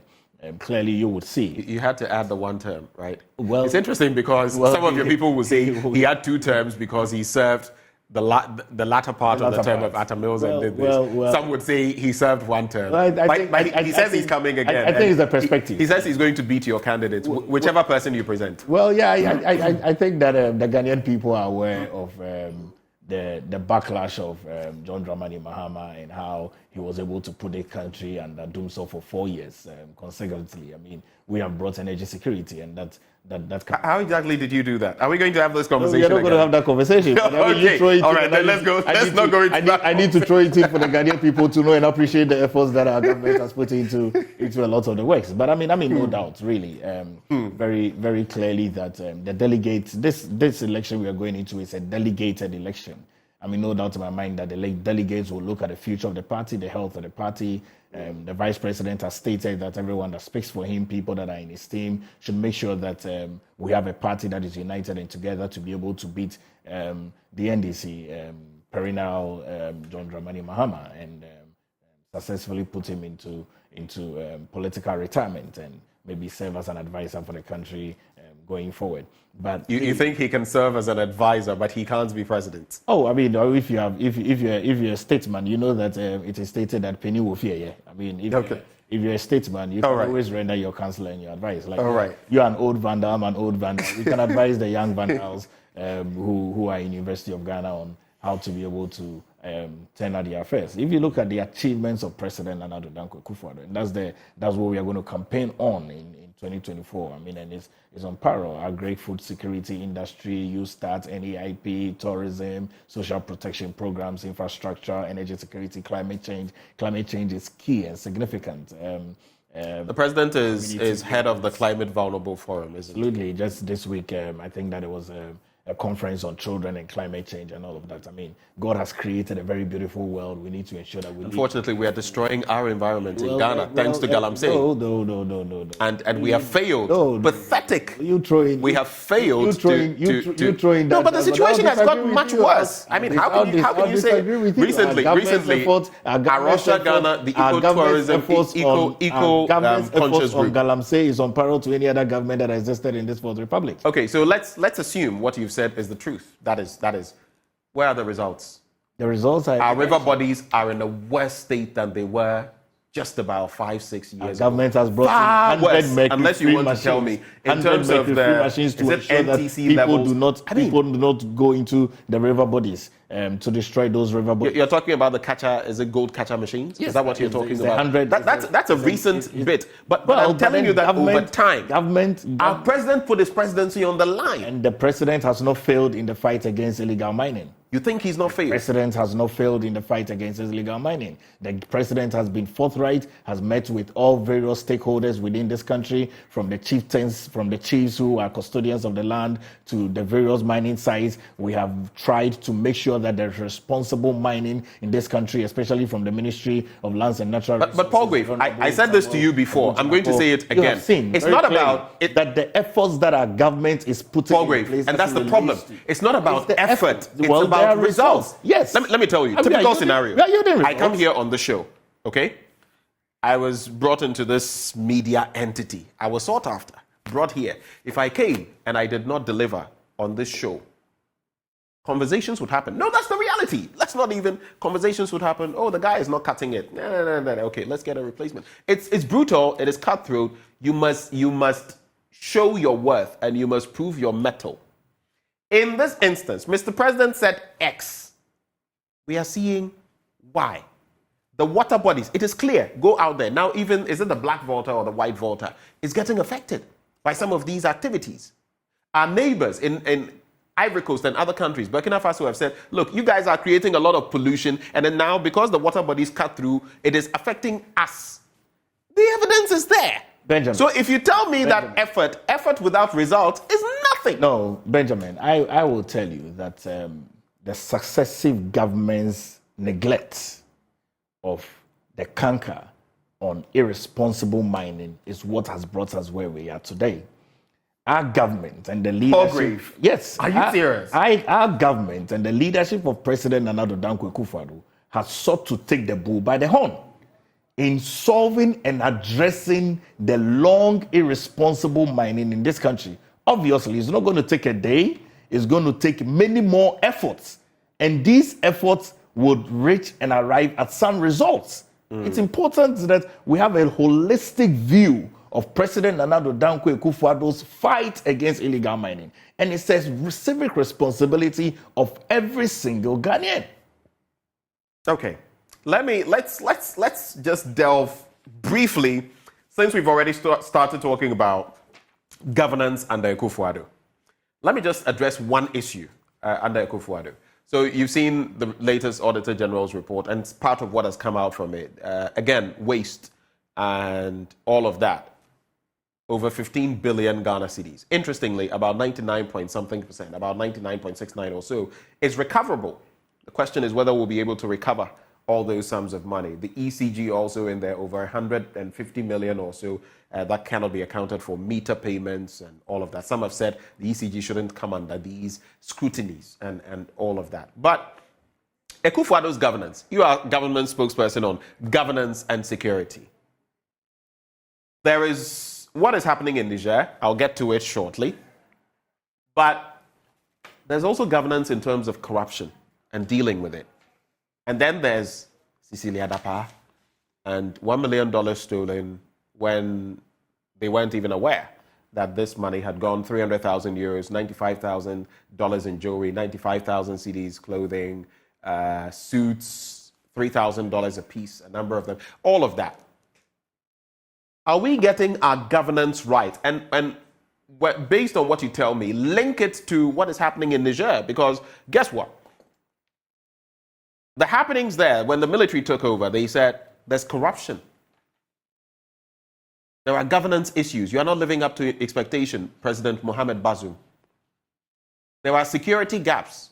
And it's been said, rather than just focusing on regime security as a broad thing under national security, we should be focusing on human security. Economic rights of the people, economic security. Do the people have jobs? Do they have anything viable to do? If someone has something viable to do, they will not go and stand somewhere in a corner and foment trouble. But when they don't, that is where you see trouble brewing. And it took one person to self-immolate, set himself ablaze. And that was the spark of the Arab Spring. I keep saying when I mention these things that I have seen civil strife. I know what it is. Many people my age in Ghana haven't seen that. I have. It is the worst thing you want to happen. But at the same time, the writings on the wall, if you ignore them, your take. Over to you, sir. Jolati. Benjamin, I'll tell you, governance is about systems all around the world. Our government has put in enough robust systems to address corruption. Anti-graft agencies in this country, from the Office of the Special Prosecutor to YOCO and all of that, anti-graft agencies have been the most funded and resourced in this country than any other government. The evidence you keep talking of purported efforts. So, where are the results? No. When it comes to the corruption index, we keep going up. When it comes to even a perception. No. Wait for me. There's the corruption perception. There's the corruption perception index. Okay. There's the CPI, which is perception, and there's what the Ghana Statistical Service also came up with. That is not perception. I just wanted to correct you on that. It is not perception. Benjamin, I still stand on my defense that President Danko Akufo-Addo has built systems, because you asked the question around governance. Governance is about systems. It is systems that would effect changes that we also derive in this country.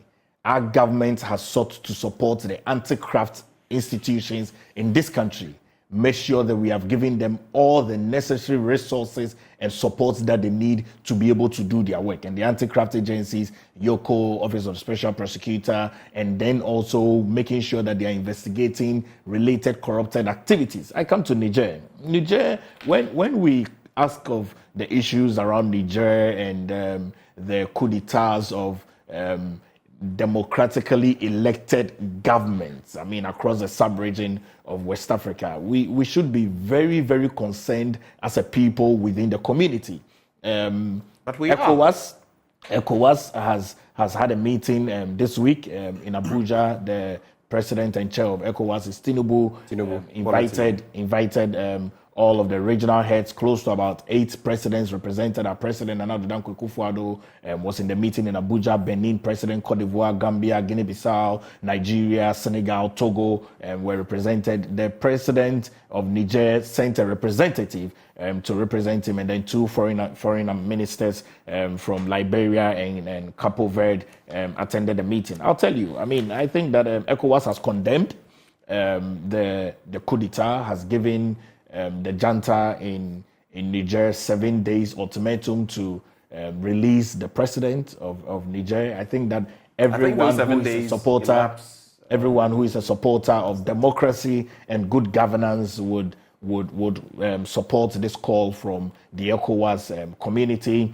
The respected religious leader, the Sultan of Sokoto, was in Niger yesterday to ensure that these processes goes on very well. That was an interesting bit, though, because not a political leader, but a traditional leader. Very much. Who is being brought in at this point. Very much. I mean, but it's also about the history. Yes, his history really just dates back to the 19th century, thereabout, when his leaders would always call on presidents, and presidents will call on them to render advice and counsel. And also, he's at where he is very close to Niger in terms of border town to Niger, and he's gone into Niger to hold peaceful conversations. I mean, I'm in no doubt in my mind that his visit, the Sultan of Sokoto, Muhammadu Saudu Abubakar, his visit to Niger would yield the necessary fruits and results, and to be able to meet with General Aduram Chikini, the Niger Banta, to address these issues. It's important. Are you referencing Colonel Abdurrahman? Yes. Because he's the spokesperson for them. Yes, but then the military junta is General Abdurrahmani Chichani. To make sure that these rules are gone on very well within the sub-region of West Africa. Are you optimistic? Very quickly, though, are you optimistic? Because we've seen some of these. The only difference is the threat of military action this time. And Nigeria has already taken the step to cut off electricity supply to Niger. I spoke to Professor Inning, Professor Vladimir Chidanso, Professor P.A.J. They don't feel that is the way to go. This threatening, hanging carrot and stick, but they say it's not the way to go.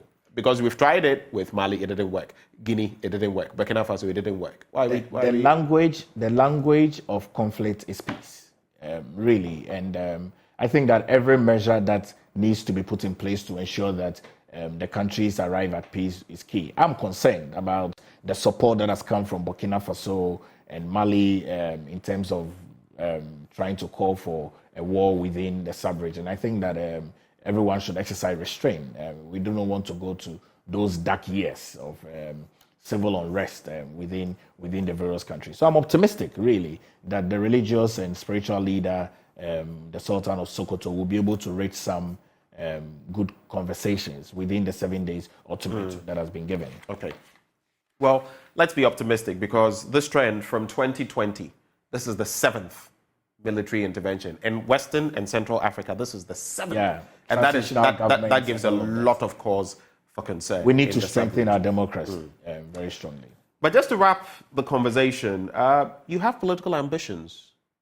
And the constituency you are targeting is one that historically has had its own, rich history. But then we saw a negative blot many years ago when the legislator for that constituency was murdered in cold blood. I'm talking about Boakye North and the former member of parliament there, Boakye-Danquah. Why are you targeting the Boakye North? Tell us about that ambition. Well, so Benjamin, you're aware that the party has rules and regulations that has been put in place to ensure that internal elections are run credibly. The guidelines are very clear for everyone to know. Parliamentary nominations have been open for orphan constituencies, which are constituencies where we do not have certain MPs, and then constituencies where we have certain MPs, the nominations are going to be open in December, 20th of December, and then the elections will be done February 24, 2024. Boakye North is where I come from, is where I hail from. I'm from Old Tafo, I'm from Kordiafie, Ochiami Diafie, Abdinajan Krome's home and all of that.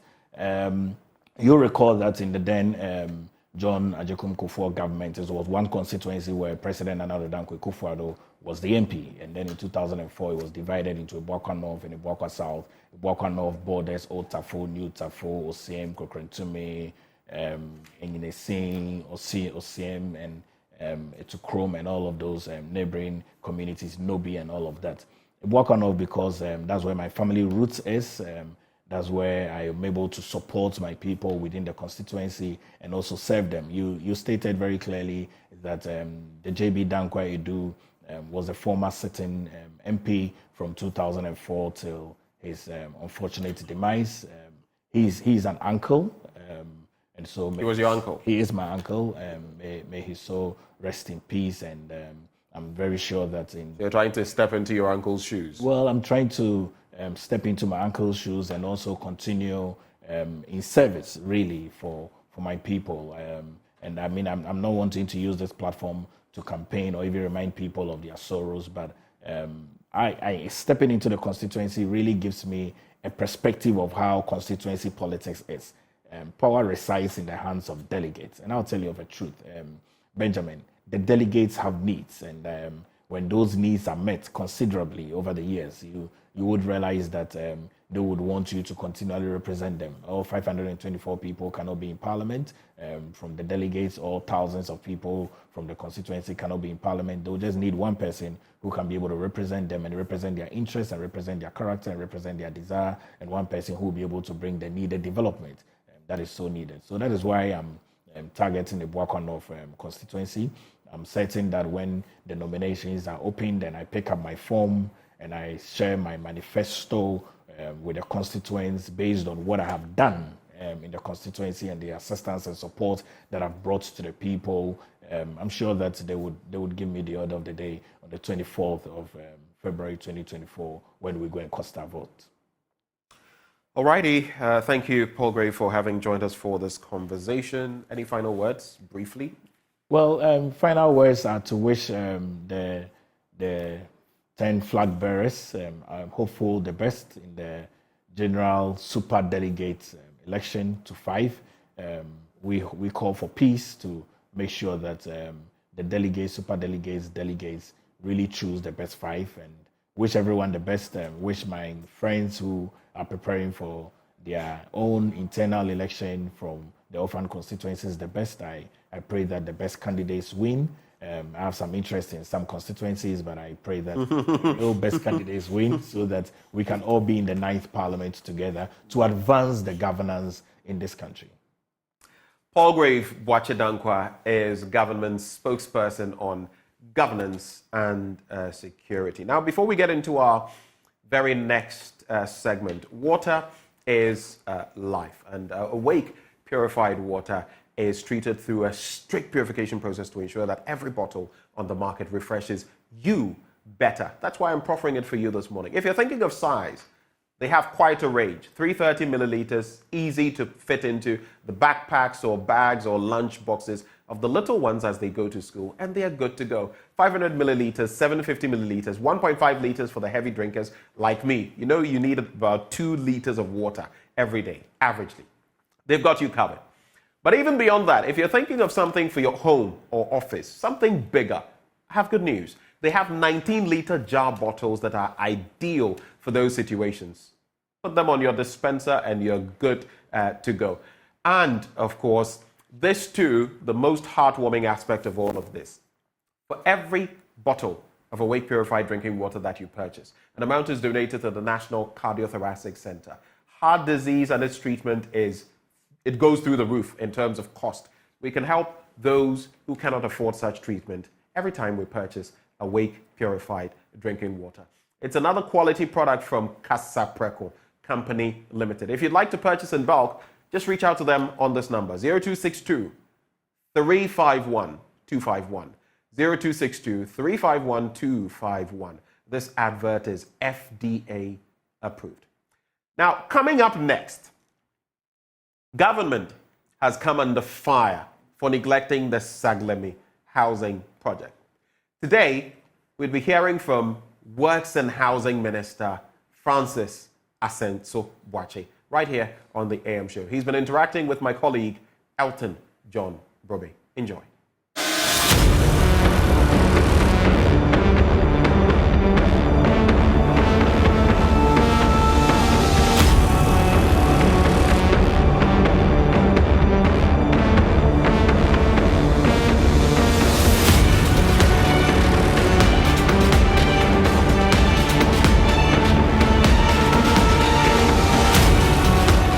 So Ghana has a staggering 1.8 million housing deficit, but yesterday a bold attempt was made to reduce it with the launch or the sword cutting ceremony for the National Affordable Housing Program. The aim is to reduce this deficit and also ensure that people have access to homes, especially for those who are wondering where they will lay their heads after possibly going on retirement or whilst in active service. The minister who is responsible for this novelty joins us here. Francis Asanso-Boakye is also the Member of Parliament for Bantama in the Ashanti region. Honorable Minister, you're welcome. Thank you. Yesterday was great. I mean, finally the sword cutting was done. The dream of people to own their own home could become a reality in the next 16 months. What went into deciding to go this way? Because we've witnessed in times past how government approached the housing industry and how government approached in terms of building to address the deficit. What went into deciding this model? Thank you. As I indicated yesterday, this is not the first time government is coming out with an affordable housing program. We experienced one under President John Mahama, where 5,000 houses were supposed to build in 6 towns in Ghana. Right. But it didn't achieve the expected results because of issues associated with the project conception and funding. It's an issue of Sagleme, which also didn't achieve the expected results. I guess we'll come to that very soon. That's okay. When I assumed office, I thought it was important for us to review these attempts by successive governments and why they have not been able to achieve the expected results. And one of the things that we found out that government, first of all, one was that there was no serious feasibility studies that were conducted for the last 2 major affordable housing programs, and therefore we didn't really establish the viability of the project before we committed funds to it. For instance, the issue of that of President Kufuor affordable housing program, when President Kufuor left office, it was easy for the new administration to abandon it, right? Because no dedicated funds was good for that. The same as Sagleme. It's obvious that not enough work was done in terms of feasibility studies and all that. Secondly, we realized that for the 2 projects, it was the responsibility of government to find land, infrastructure, and the housing units itself, including the sale of the units. All these were going to be done by the government. 100% government responsibility. Yes. But this one, there's a complete departure. This one, government is only subsidizing these affordable housing homes so that it becomes affordable, so to say, for the ordinary Ghanaians too. How did we come by that? We realized that statistics shows that 60% of Ghanaians require some sort of assistance from the state to be able to access housing. That 35% can actually not access housing at all, even with government support.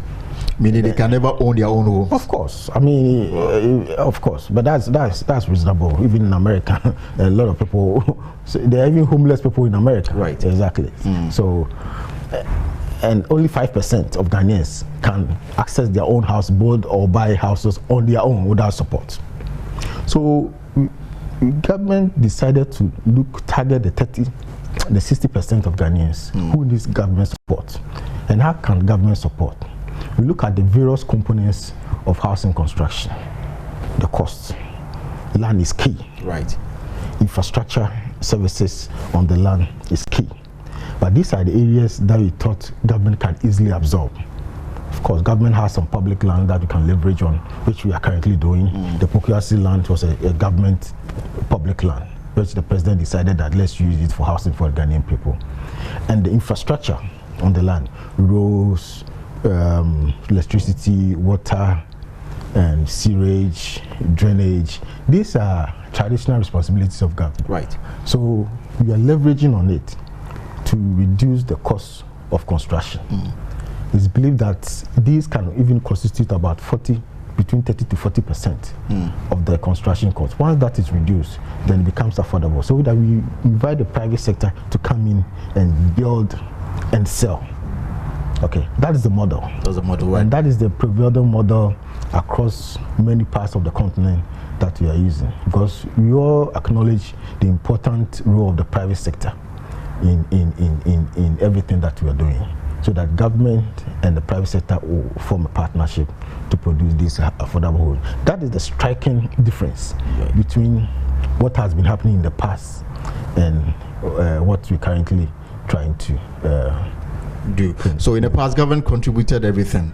Exactly. Now government is contributing only the land and the other amenities that should come with it. And it is the developer to now provide the rest. Exactly. That is how come we are seeing, for some, the pricing appears to be on the low side compared to how much. Of course, because we believe strongly that it will contribute to the reduction of the construction cost by up to 40%. Okay, so that will mean that the price of the building can also be reduced by up to 40%. We'll come into who qualifies and how somebody can apply to own a home when it is done, hopefully in October 2024. But yesterday we were told that the entire sum runs up to $550 million US. Is that the figure? Well, I don't know who gave you that figure. I didn't say that. Right. But what I know is that government funding of the infrastructure aspect of the project is going to cost the state $47 million dollars. $47 million. That is the infrastructure side. The rest, which is the housing units itself, are going to be funded by the private sector entities. They are going to raise their own money and build and sell. All right. So the amount involved, I mean, this has been worked on by a cross section of the public, especially those who are looking forward to owning them in the future. But then also some have also questioned why you would not put that resources into completing, especially the Saglami housing project, which has been outstanding for some time now. Why wouldn't you want to finish that, sell them out before starting a new one? But what is your response to those who are demanding this clarity? Okay, that's a very good one. But since you have jumped into Saglami, it means we are not coming back to the. No, we'll come back. We'll come back to that. We'll come to look at the details in terms of the issue of Saglami. It's not a simple matter. Right. And if you give me time, I'd like to provide some information. Absolutely. So that people will understand it. The government of Ghana in 2012 contracted a private developer under a loan agreement which Parliament approved for the contractor to construct 5,000 affordable housing homes in Saglami at a cost of $200 million. Right. Everything was Parliament approved, contracts were signed, implementation agreements were signed and all that. At the end of the stipulated completion date, only 1,500 houses had been produced out of the 5,000. And even that 1,500, they were at different stages of completion. Some were at 90%, some were at 5% foundation level. Okay? And none of them, even assuming one of them was even 100% complete, nobody could even live in that building. The place were not habitable. Even as we speak? Of course, even then and now, the place is not habitable. And why am I saying that? There's no access to water, there's no access to electricity, serious sewage challenges there. So there's no off-site infrastructure where you are connecting water from a water source to the site, no electricity connection to the site. So it's not habitable. Okay. Then it was there that the previous minister realized that something was wrong, and police were invited to investigate, and after the investigation they recommended for prosecution of certain individuals. But when I assumed office, and that was the time that the investigation had been completed and the court processes, I wrote to the Attorney General to ask for permission to going to start the process of reviving the project, right? Regardless of the court proceeding, which the Attorney General gave us the go ahead. Then we put together experts, to advises on how much it will cost and all that. Then we realized that connecting water from the nearest water source to the site to cater for the 1,500 housing units was going to cost government $30 million. Water alone. In fact, Ghana Water Company, even the estimate was even higher, much higher than Community Water and Sanitation. And these are public agencies. Electricity, you got the estimate from ECG, $8 million to connect electricity from the nearest source to that site. Or outside the already $200 million that had gone into it. Yes. The $20 million had been spent already, yet they were only able to produce only 1,500 who were not habitable. Okay. The estimates they provided for off-site infrastructure alone, we needed $46 million to provide off-site infrastructure. Now, apart from that, there are on-site works. Okay, these 1,005 units that are at various stages of completion. In fact, some had deteriorated, needed to fix some of them and all that. The estimate was that from AESL, you needed almost, it was $29 million. There is a serious sewage system there that was not fixed. That one is 8,000. So you are looking at almost $100 million. There's a serious drainage challenge, without which it will be very difficult to live there. That one is $5 million. So the on-site works alone, including some amenities which will make it possible for people to live there, like school, like because 1,500, if you put people there and you don't build a school, it will not make sense. Exactly. So when you put all that together, it was going to cost the state $140 million. $140 million to be able to revive the Sagleme affordable housing project. And even with that, look at the distance. It's more than 2.5 hours from Accra to get there. Assuming government had the money and used that extra money to fix it, who is going to buy that property and live there, especially in that majority of Ghanaians are working in the city center? It's going to be difficult. Meanwhile, I had the program that I had presented to government, which we were able to launch yesterday. It's going to cost government $47 million to produce 8,000 affordable housing units. If that is done, it will be unprecedented. No government has successfully done that. But because it's a public-private partnership, government's commitment is just $47 million. The rest is going to be invested by the private sector, and they will build and sell. So that is the difference. That's the difference. Let me ask you a question. If you are a manager of state resources and you are confronted with these scenarios, $47 million to produce 8,000 houses at a location that is just about 20 minutes drive from the city center, and $140 million to complete 1,500 units at a location that is 2 hours, 30 minutes, and even more from the city center, where will you put your money to? At a time that is difficult to raise funds globally, after COVID and the Russian invasion of Iraq. Well, I mean, from my own point of view, I think that in terms of value for money, you go for the new initiative that you launched.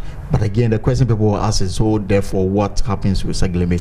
Is it going to just be left like that? Earlier, I had come out to announce a cabinet decision, and I think President, when he was speaking, even confirmed that government thought it to be a good idea to invite a private sector entity to come in and invest. A private sector entity that has the financial standing and also the technical know-how to be able to change the whole project and make it attractive. Okay, there are other lands, as part of the Sagalemi housing project that they can take advantage of and do new development, build a whole community and make the place attractive with other amenities. All right. Yes. So today, for example, we're told that the PPA has opened up. Exactly. For we sought the approval of the PPA to give us the chance to select some reputable transaction advisors to lead the process. We have started the process. Very soon, once we select it, the transaction advisor is going to guide the government or the ministry through the process, because it's important that we ensure transparency and accountability at every process. I remember when I first announced that government is seeking private sector entity to take over and complete it. Some people, say that we are going to sell it to family and friends and all that. That was quite unfortunate. Nobody's interested in that. But we are interested in bringing a private sector entity that has the capacity financially and the technical know-how to take the project forward and revive it and make it a viable project. Well, and I guess the issue relating to whether or not those who were at the helm of affairs at the time did a good job is the reason why they are before court. Exactly. So let's move away from that and then now look at the National Affordable Housing Program, and then the feasibility studies that in your estimation was not done right in terms of Sagalemi. This project, and I've heard the use of local materials for the building, the issue about water and electricity. Have all of this been done to ensure that it does not suffer what previous projects have? No, like I said, thorough feasibility studies were done. In fact, it was a requirement before Finance Ministry will commit funds to. And after the feasibility studies, it went before a panel of experts who sat on it and approved it before the Ministry of Finance committed funds to it. Of course, I did mention the use of local materials. That's one of the strategies we want to adopt to address the housing deficit, housing issues in the country. Because one of the reasons why it costs so much is because all our building materials, raw materials, are imported. And it's become even difficult lately because of the current global crisis. So what kind of indigenous raw materials are we talking about? I'm talking about, for now, the burnt bricks, clay, which we have huge deposits in many parts of the country, in the Ashanti region, in the Central region, in the Bonafo region. But unfortunately, they are still expensive. Right. Okay. It's because the industry is not developed. We want to use this project as a catalyst for people to realize that, hey, this burnt bricks can be used. People develop interest in it, develop the taste for it, because many people don't want to use the burnt bricks.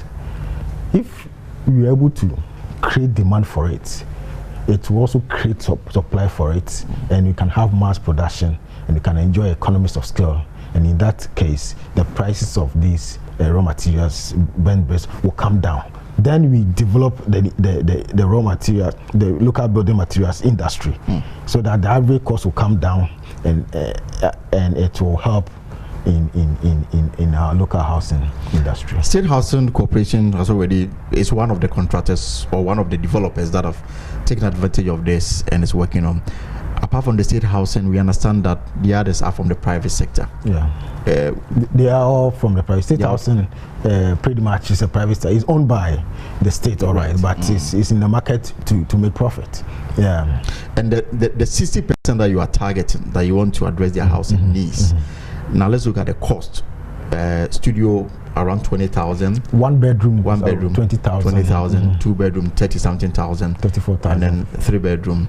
So what is the financing arrangement? Is it a case that's going to be a one-off payment, or they'll have to pay it within a certain period of time? Okay, so the Ministry of Finance has a program called Home Ownership Fund. That one is a blended financing arrangement between the government and some selected banks. That government subsidizes the banks to provide mortgage arrangement, mortgage facilities to workers or any person who has a dedicated source of income. Okay, that fund is going to help finance 10% of these housing units. Okay. Originally, the idea was to do more, but we are all aware of our current financial situation. So government is not going to be able to provide a lot more subsidies as we had envisaged.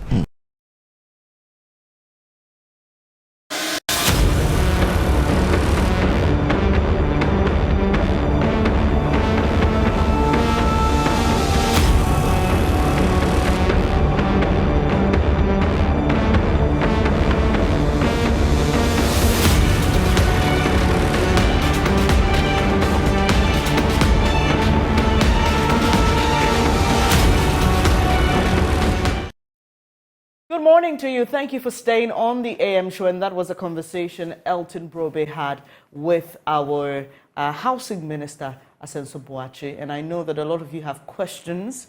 And in the course of our conversations about affordable housing, we hope that they will be answered. And what a way to introduce our own effort in helping you address your housing needs. I'm talking about the EcoBank Joint News Habitat Fair, and we've been doing this for years. It's an opportunity for you to explore what's on the market, and we go for the very best, bringing you ideas, products, services that address your housing needs. And this morning, I've been joined by Godwin Yankee. He's head personal banking at EcoBank Ghana PLC. And they have been sponsoring us to bring you this very, very important program annually. Good morning to you, Mr. Yankee. Pleasure to have you here. Same from here. So we just listened into the conversation about affordable housing, and it's something that a lot of young people have discussions on because when you grow, you have, aspirations, goals, aims, and then you eventually want to have a place to lay your head. But the big question is, what do you go for? Are you going for comfort? Are you going for luxury? Or are you going for affordability? Okay. We've just been told about affordable housing. That's right. $20,000 for a studio apartment, and you would have to pay the equivalent at the time. Yeah. So hopefully when they're complete and the CD is able to perform better, then that's some good news. But if we're using the rates that we have now, it's quite some amount of money. Yeah. So the issue of whether affordable is really affordable also comes up. Yeah. But you are with EcoBank, you have a mortgage, and even you've partnered with some of our exhibitors to have payment plans for people who may want to patronize their goods and services. But from where you sit, home financing, it's a big deal in this country. So you are very right. Home financing is a big deal. You did mention about the $20,000 price tag in a country where we're having difficulties managing managing the CD depreciation. So it means anytime the CD depreciates, in CD terms, that $20,000 probably will go out of people's comfort zone in terms of income. So in EcoBank, we during this fair, we'll be presenting about 3 of our various finance options for prospective homeowners. You did speak about the mortgage loans, which is for those who want to do outright purchases. Most of the homes, as we just said, are indexed in dollars. But there is also a large chunk of the population who want to also build at their own pace. Right. Probably, and I think I could say that probably 80% of us who want to buy our land, take our time, build it at our own pace. And that's something that this year we'll be talking to our patrons about what we call the buy now, pay later, the consumer finance. So for persons who have land already, and want to build, we partnered with vendors of building materials, cement, iron rods, and then the likes. And the order you do is that you approach them, pick an invoice, bring it to us, we'll pay, and then you have 12 months to pay off, sometimes at 0 interest rate. Wow. So sometimes 0 interest rate. So yes, the mortgage loan is there for persons who want to buy outright. As I said, because of the dollar indexation, it sometimes go way beyond some people's income. But for persons who still want to build at their own pace, then the consumer finance products, as I did mention, will fit. And these people must be clients of EcoBank. They have to be clients with EcoBank. They may want to have the salary account domicile with us. Okay. And then they visit any of our vendors, our partner vendors, and pick any products. It could be even household items, fridges, air conditioners, generators. Okay. We've recently added solar panels for those who are climate conscious. But even with the building materials, we do have partners who provide you the building materials, cement, iron, screw finishes, buy it, pay over 12 months. And then as you finish paying, you start the process gradually until you finish building your property. All right. So I mean, I just want to get this clear. So can I pick, you say household appliances, so I pick up a generator, within 12 months, I finish paying up. That's right. Can I pick another item and spread over another 12 months? You can. That's right. So it's a cycle. Continue. All right. Okay. You know, as long as you have enough, you know, in the banking, we call a service called a debt service coverage. You are not supposed to use more than 50% of your net income to pay to service a loan. So as long as there's room in your debt coverage, you can come for more. I was just coming to that because the last time we had a conversation about the mortgaging, we had to establish that it is not available to every person. You need to have a certain amount that's coming in every month. That's right. A certain level of inflow. Yes, right. So, realistically, though, what is your target? Middle income, average. I just want you to give me a quote. How much should I earn, say, every month to be able to qualify for a mortgage or some of these services that you've just told us about? Okay, so so the mortgage is a separate product. Yes. For the mortgage, I would say, look, you ought to be earning. I cannot put a price tag on it, but you ought to be well paid. Looking at the fact that the houses are priced in USD, but our key focus will be for those who we call the middle lower income, and such persons, as I said, if you cannot qualify for any of our long-term 20-year mortgage, then the consumer finance, as I said, okay. Beyond that, we also have personal loans, the general personal loans that you can take up to 5 years, and within that 5 years, you know, it will provide you a decent amount of money to buy a proper land in a good location. So the bottom line is the mortgage facilities are there. If you come to us, we look at your salary, and we think that, look, you can qualify for any of these housing estates that are currently in the market. They're all well and good. But if you think that, look, I have my land, the documents are okay, I need to build it at my own pace without any rush, are there any solutions for such people? Yes, we do. And that will be under the consumer finance product, the buy now, pay later products. Right, interesting. So, I mean, I just want to find out why you've been doing this with us for such a long time. So this is the 14th edition. This is the 14th edition, and EcoBank, you know, as the Pan-African Bank home ownership, which signifies economic development. It's also one of the parameters in determining how strong an economy is doing. It's key to us. So that's largely why we've partnered with Joy FM over the last 14 years to do this program, and most of it over the last 4 years we've helped individuals, families to acquire properties. We've also helped those who even have existing homes to refurbish it or even to renovate it. That's what we've done over the last 40 years. Right. So, like you said, we've been doing this for 14 good years, and it has been sustainable. It is one of the sought after, you know, exhibitions or fairs in the country. And you can understand that housing is very important for many people. I mean, a place to lay your head, and comfort for your home, comfort for your family. That's something a lot of us, and security as well, a lot of us aspire to. So beyond the mortgage and the other things that you've spoken about, I mean, what other benefits are there when people deal with you, do business with you as a bank? Okay. So beyond the mortgage and the personal loans, we also provide auto loans up to 5 years. Auto loans, brand new vehicles, and even fairly used ones that ought not to be more than 4 years old. We also do, even with the mortgage package, we also do equity release. So if, for example, you have an existing home, you finish paying for it, you know, as you pay a mortgage, you get what you call the home equity. It's an investment. So you can come to us, you say, look, I'll finish paying a $200,000 home. I want equity. I want money to invest. We'll give you up to 70% of the value of that property to you to use it to undertake a business venture, or even to finance a child's education, and then you have 7 years to pay off. So these are some of the products that we do sell. We also have our digital products, our mobile apps, banking on your mobile phone. We have the EcoBank Online. All this to ensure that clients can access banking services without stepping into our branches. So these are some of the benefits that you get doing business with EcoBank.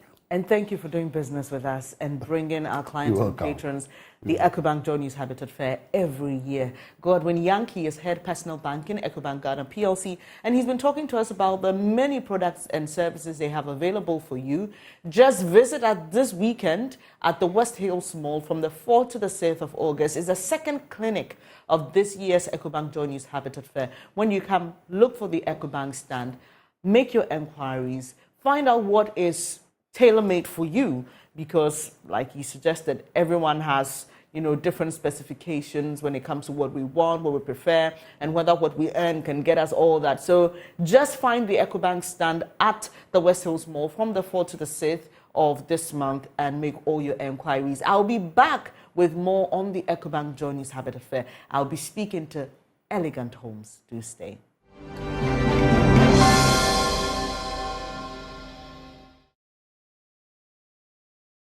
Thank you for staying here on the AM show with me, Bernice Abubedu-Lansa, and I've got the beautiful Dorothy Kwashi, Executive Director, Elegant Homes. She's as elegant as her homes look. And this morning we'll be showing you some of those homes. Good morning to you. Thank you so much for joining me this morning. Good morning, Bernice. So, we've been doing this with you for a very, very long time. And Elegant Homes has the most beautiful designs that I have seen in communities. I have to be honest, and I'm not saying this because you're here. What goes into your decision how to build your homes, the kind of materials to use, considering the client and all this? Tell us basically how you go about doing what you do. Well, thank you.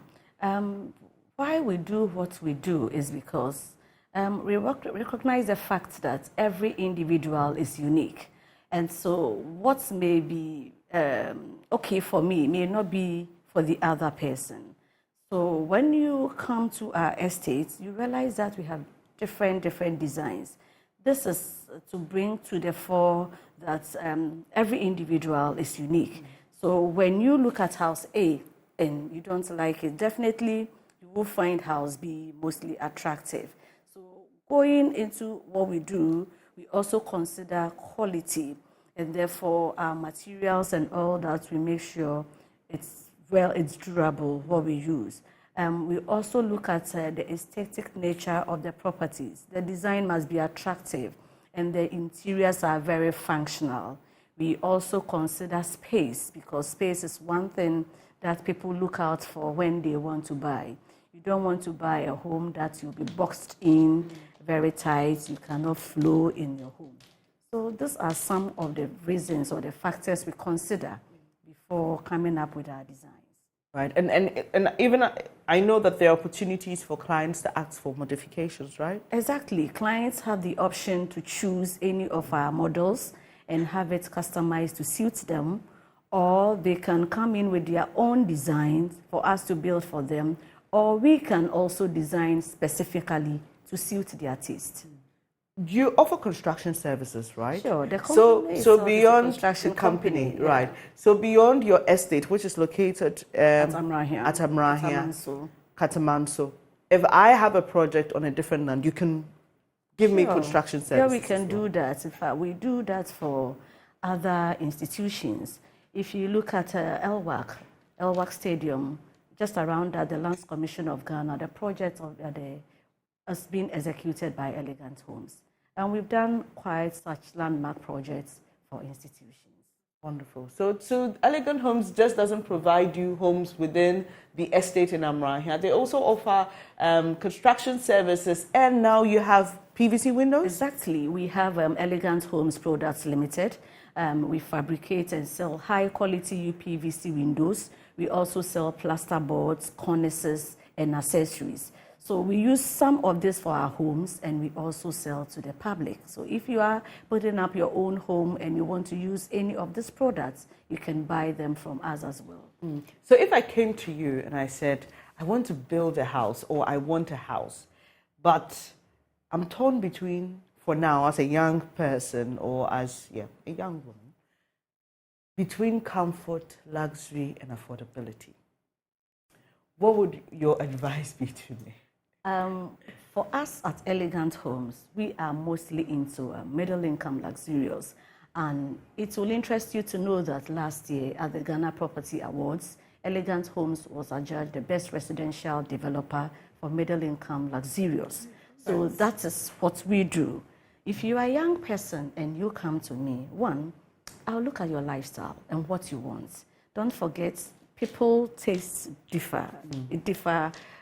Being a young person, maybe you want a single room.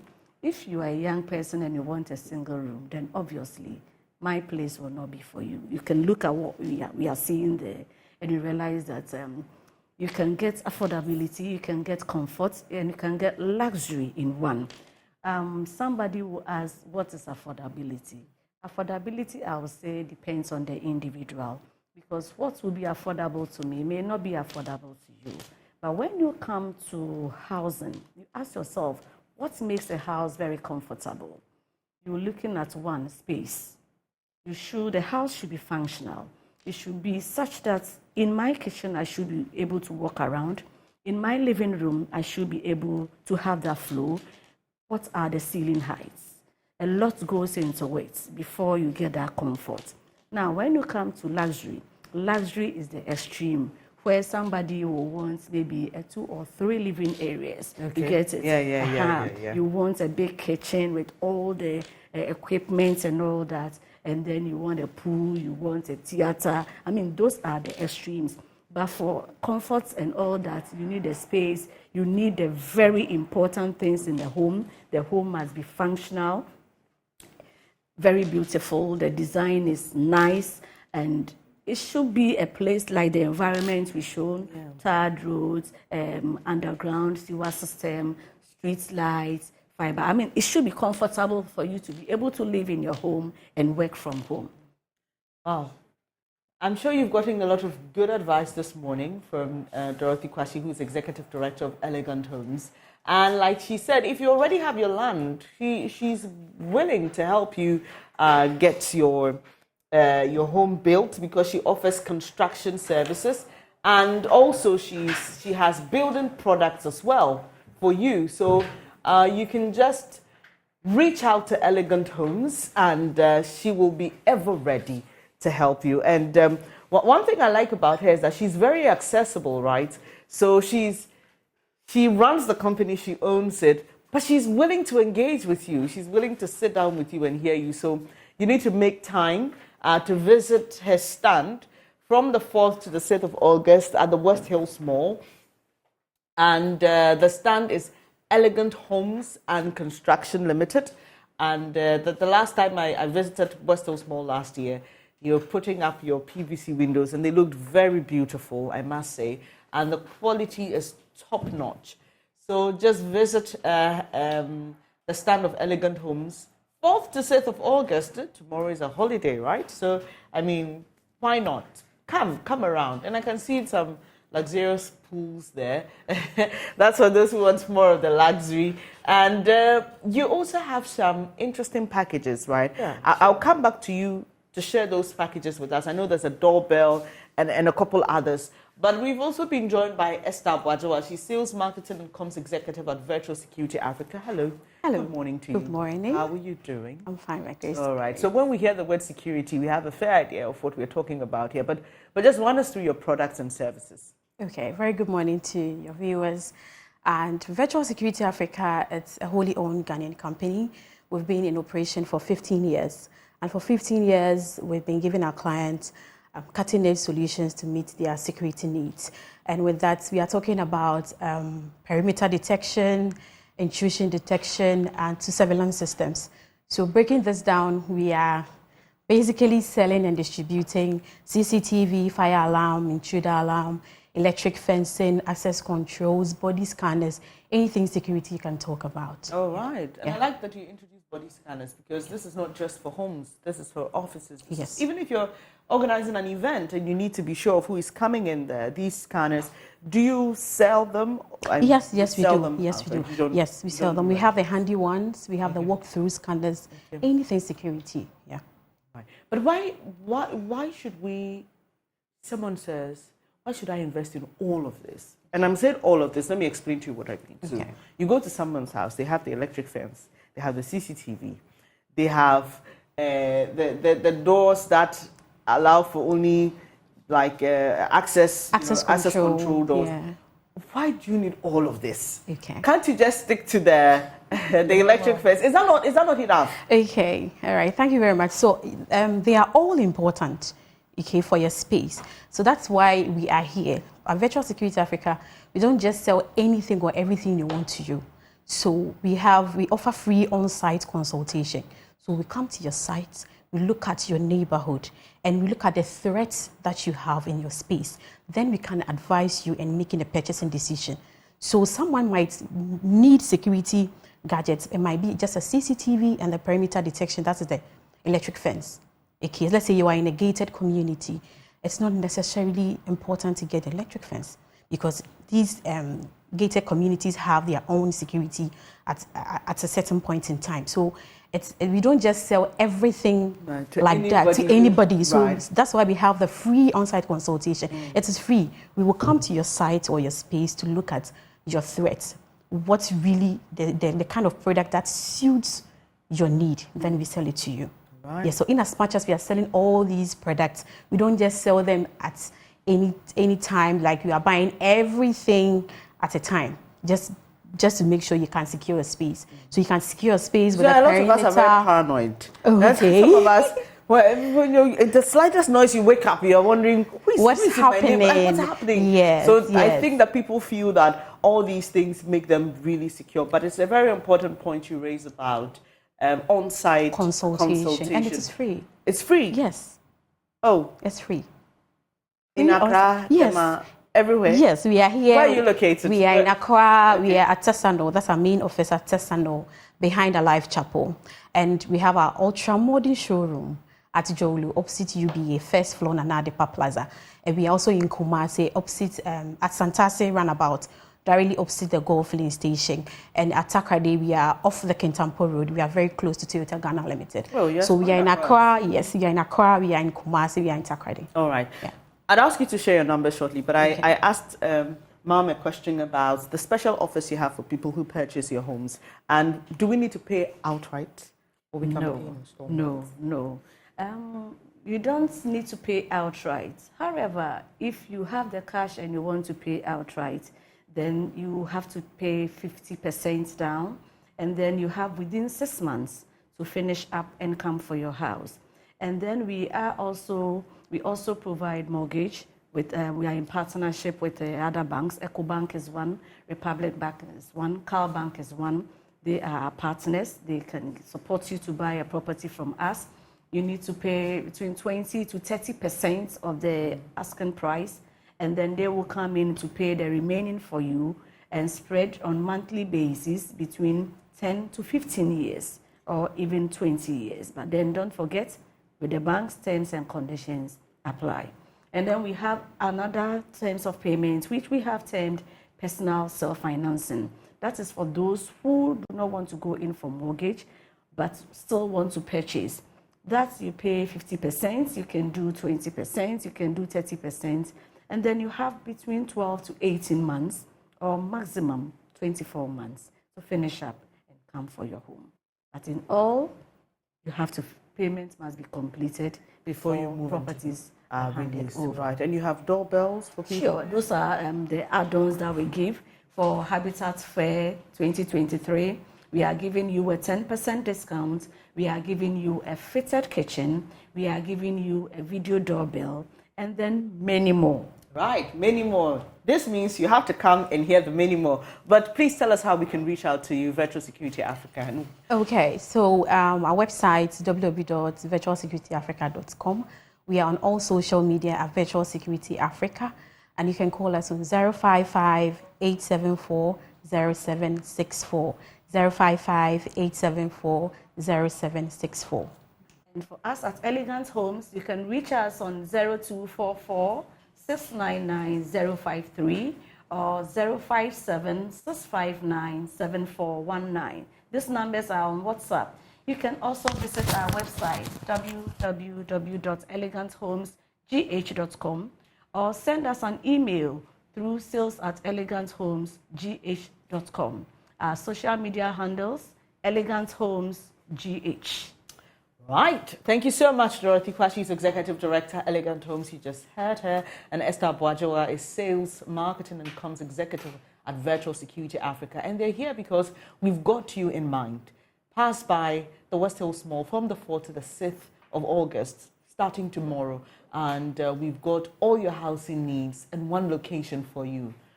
I mean, how best does it get? It always gets better with the EcoBank Joy News Habitat Fair. When I come back, I will be sharing details of the Big Chef Tertiary Edition with you. Stay. Thank you so much.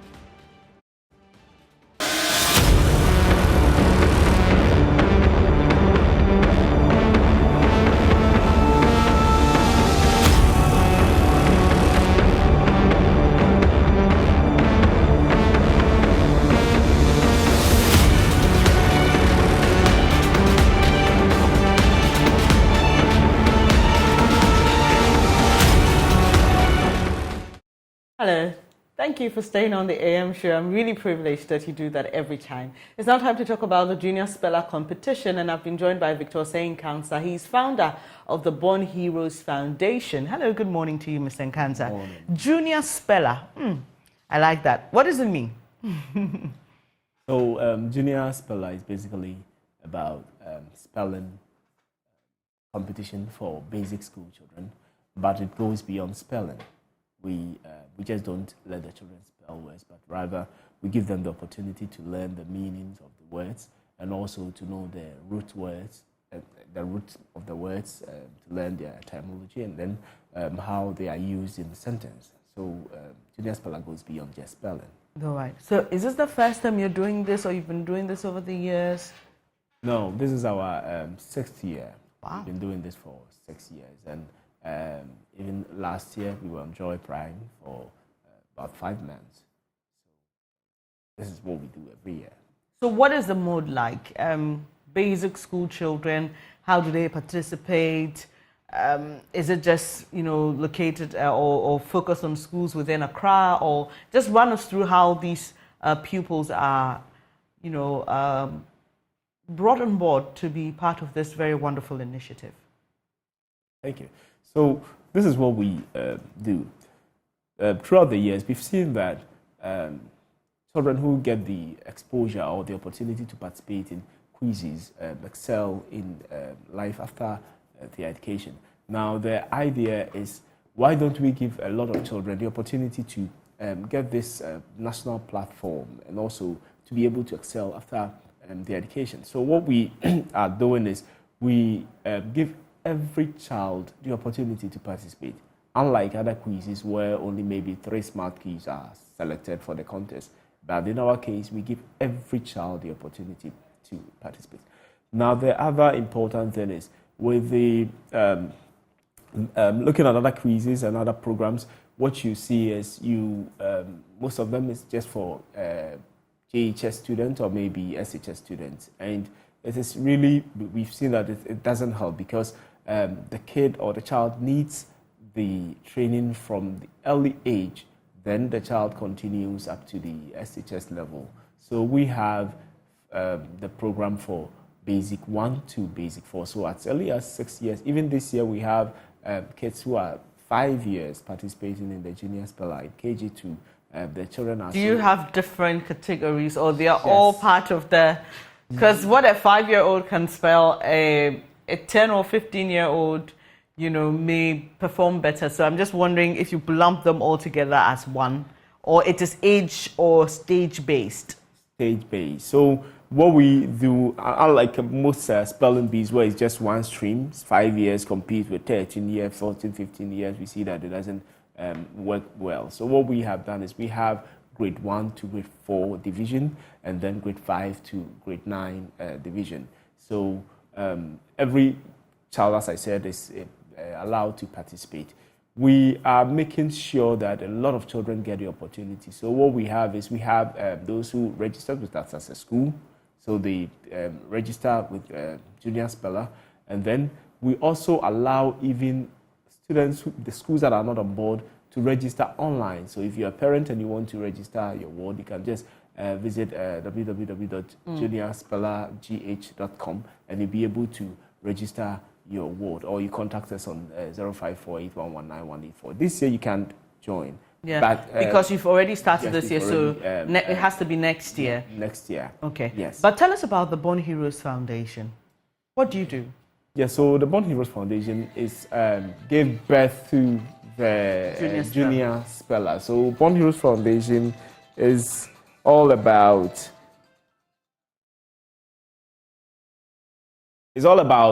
we giving children the opportunity to learn. So we have quizzes, debates, spelling bees, reading programs, and Junior Speller is one of the programs that we do. I'm sure the number you just announced is what people are trying to call, is it? Interesting. So how can people watch the show, or where can they watch it? Yes, so with the we are in partnership with Joy Prime Multimedia Group, and because of that, wherever you find yourself, you can watch Junior Speller. So every Saturday, 10 to 11 a.m., you should be making sure you watch your Joy Prime? Yes, on Joy Prime. Interestingly, since we came on Joy Prime last year, we always get a lot of calls from places like Bongo and other places, Afram Plains. They want to be a part of it. Yes, and this year, interestingly, we have students coming all the way from the Afram Plains and Bongo to be part. Wow, that's wonderful. This year, we've had more than 3,000 children participating in the Junior Speller. That is how big it has become. 3,000 or more children registering. What does the winner get? We have, thanks to our sponsors, Top Choco and Flora Tissues, we are able to give them cash prizes. We are able to give laptops, tablets, bicycles, and a whole lot of other gifts from our sponsors. We hope that this year we'll be able to give a trip to the winners for them to travel outside. Yes, that's what we are working on. So, and I believe that will work out because we believe we will get a lot of sponsors on board this year. Right. Victor Osei Nkansa is founder of Born Heroes Foundation, and they are organizers of the Junior Speller. You should watch this every Saturday at 10 a.m. on the Joy Prime channel. And just help your kids also learn along. If your children are not participating, they can learn along. They can learn the root of words. They can learn the meaning of words. They can learn how to spell certain tricky words correctly and all that. Thank you so much for joining me this morning. And we'll also be bringing on some interesting information your way right after this. Please stay with us.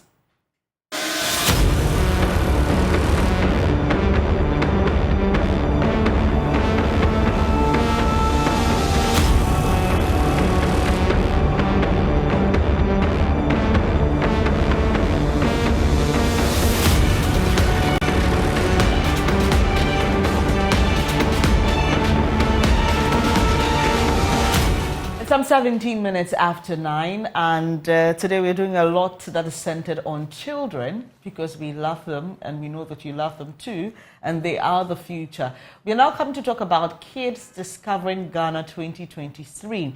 Now, here's what organizers are hoping to do. They want to harness integrity and discipline for national development. Remember, I said these kids are our future, so getting it right from this stage, it's a good sign of hope for the next generation. I've been joined by Eleonora Portia Bafo-Eje. She's president and founder of the Kid Patriot Club Ghana, and they are the ones organizing this Kids Discovering Ghana 2023. Hello. Hello. I like this. Kids Discovering Ghana. Thank you. Why is there a need for kids to discover Ghana? What is the problem you're trying to solve here? Well, thank you. So the problem I find is that unfortunately, if you don't take care, our generation is going to be documented as the generation that disappointed our forefathers by not passing on the culture of our country to our children.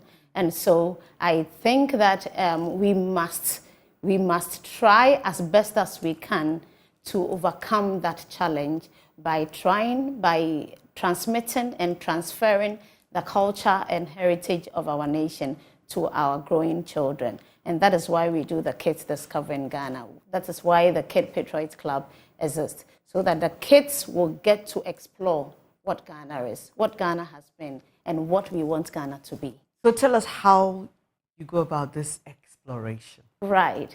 So this event that is coming up, we have a lot of other projects, but the Kids Discovering Ghana is our flagship event, and we explore the entertainment, the socialization, the cultural values of Ghana, our food and fashion as well. So when we have these children all gathered at one place, it is bringing them to bond with each other.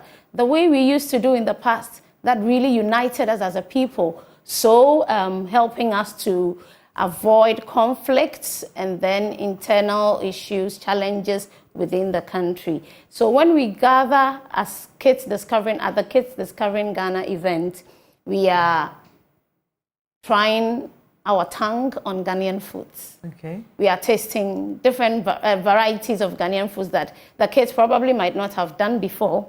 We are also trying games that united us, that made us really a happy people. I like the games. Yeah. I don't know, Yao, if you could put up the poster again.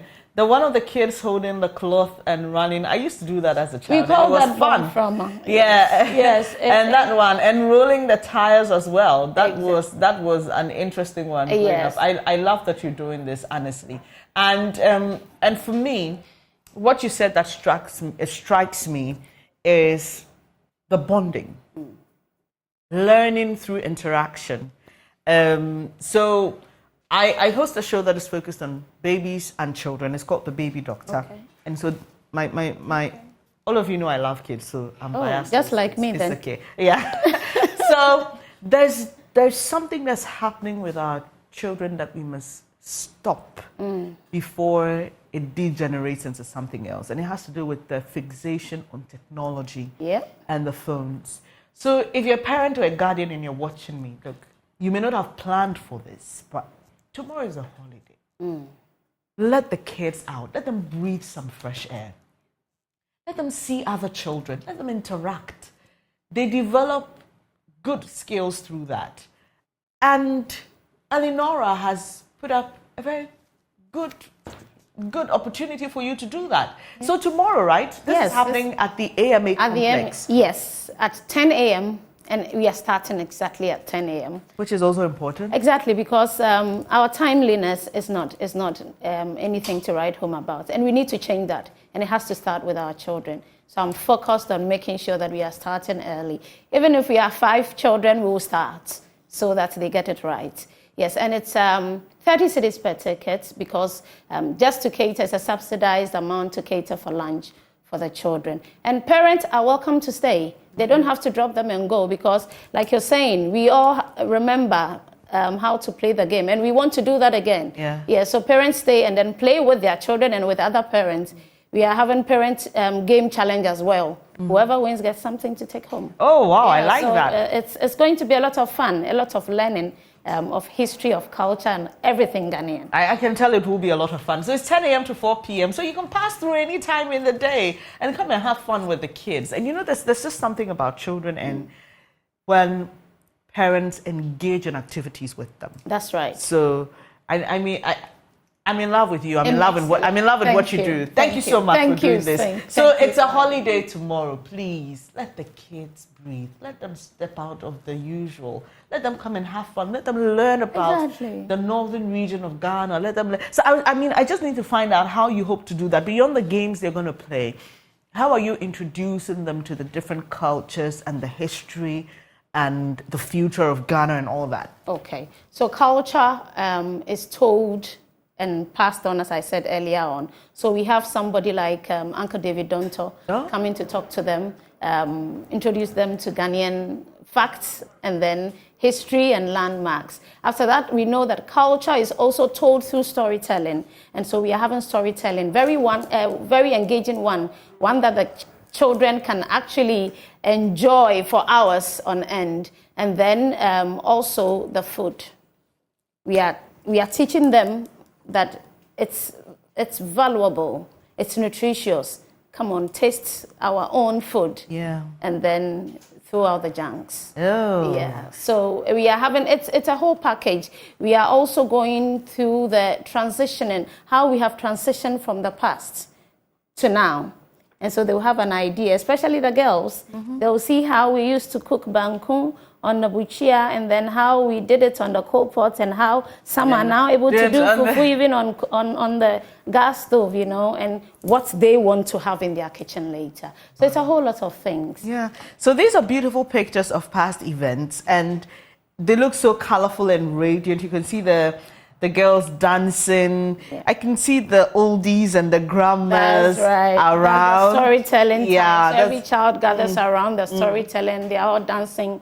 Telling the story together, really. Yeah, and I can see Samia, that's the daughter of the first president of Ghana. So she was interacting with the children about her father and what he did for her. Oh, wow. And I can see some Sobolu and Asana and all things. of that. Oh, wow. Yes, so this one, dear, it's a place to be. Incorporate the adults. We shall be there. Please be there. Thank you so much, Elinora. Thank you. Elinora Portia Bafo AJ is president and founder of the Kid Patriot Club Ghana. But before I let you go, though, the Kid Patriot Club, how do the kids become part of these clubs? Are they in schools, or is it an extra activity that we do outside the school system? Good question. For now, we've been focusing on the kids discovering, but we are planning on actually starting the club. Okay. And the club is going to take shape very soon. So we're going to have different groups of children in the different clubs, learning different things about grooming, etiquette, a whole lot. Yeah, and most importantly, being patriotic. Thank you so much. Elinora is president and founder of the Kid Patriot Club Ghana. And we've been talking about the Kids Discovering Ghana 2023 on the theme Integrity and Discipline for National Development. We want to catch them when they are young. So please, tomorrow from 10 a.m. to 4 p.m. And our special guest is David Donto. You remember, Agro was to try. I hope you would have a session there where we test the adults rather on proverbs and all that. It will be interesting. So just keep this information to your chest, and let's see you tomorrow at the AMA complex. It's at Accra Central near the Ayalolo bus station. I'm in love today because we're doing a lot about kids. But when we come back, we'll be telling you about the August Classic Show, which is designed to assess dogs to meet international standards. To stay.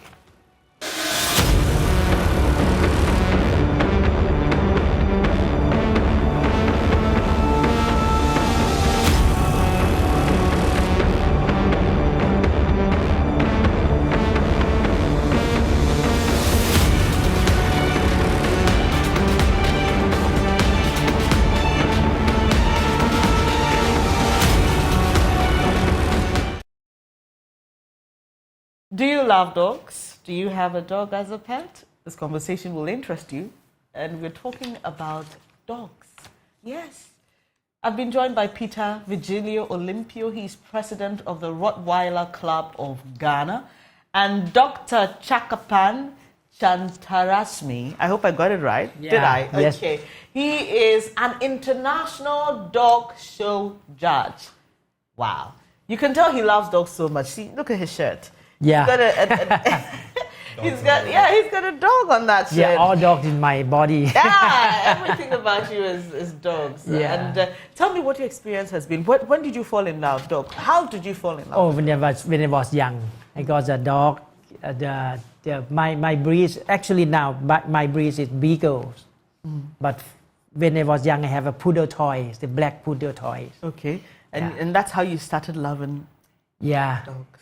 Yes. But now I'm a dog show judge. Okay. Yes. All right. Okay. So tell me what your work is like as an international judge.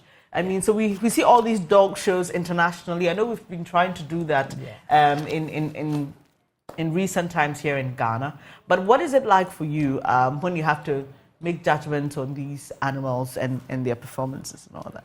Yeah. But before I am a judge, I have a breed. I am breeder. Okay. And then owner, and then handler. Okay. And then go to dog show judge. Okay. Now I go around the world to judge the dog. Okay. Yeah. So what do you look out for when you're judging? Yeah, the dog? actually we have the breed standard. Okay. Different breeds, different personality and different structure. Yes, we have a breed standard in each breed. Okay. So we have to have the license. Okay. In FCI group, I mean the World Organization. For dogs, we have around 365 breeds. 365 breeds? Yes. So that's we have more, but that's what is accepted by our international body. Yeah. Wow. So we have to license to judge the dog.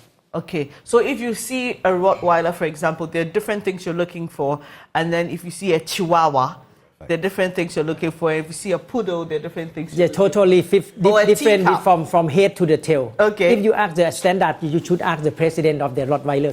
Okay. She will know. President of the Rottweiler Association, right? So, first off, tell us about this dog show that's coming up, right? The reason for which Doctor is in town. Yes, please. Why do we need a dog show in Ghana, please? Okay, so we have grown to love dogs, and we intend, so the Kennel Union of Ghana intends on responsible dog ownership. And then this starts from pure breeding. Even though we accept all other breeds, it's basically purebred. And then there's a standard we ascribe to, and we want to join an international body. Hence, we bring in international judges. We've done this for the past 7 years, but this is his first time in Ghana, a second time in Africa. So yes. And then he was at the World Dog Show last year. So the whole thing about the dog show is for breeders to be able to assess the dogs they have, to see their faults. So for the lay people and those who are just dog lovers, they just go in and buy any puppy. Mm-hmm. But then for us as breeders, there are things we need to look out for, so that each puppy you keep buying and generations after today will still have what makes them the Rottweiler. Okay. So it's not just about the color of the dog, but then the structure of the dog, the eye of the dog, the temperament of the dog. And then a basic issue is where we have the issue that happened where the dog attacked somebody in Kumasi. So these things could basically be coming from the breeder. So we need breeders that will be able to tell the owner that this dog you're buying from is high prey driven, the energy level of this dog is so high, so then this family needs to do this and all that. So that's what the Kennel Union of Ghana stands for, to educate its breeders. And a part of this education is where the judges come in. So then, for me, I'm being honest, I might be biased about my dog, but the judge is from a neutral perspective and more qualified to tell you exactly what is wrong with your dog and what you need to improve on. So these dog shows are just about assessing our dogs, finding their strengths and weaknesses, and how we can improve upon their offspring, so that in the near future we'd always have better dogs. The whole point is better dogs every time. So if I get you right, and also because of human influences, sometimes these dogs lose their natural temperament. So, correct. For example, if the dog is wild and boisterous, over time you realize that through human activities it's being really domesticated, so it's losing that ability. So that's what you're judging, right? So from what you're saying is, so intrinsically it is there in the dog. Yeah, but it's then, been subdued. Correct.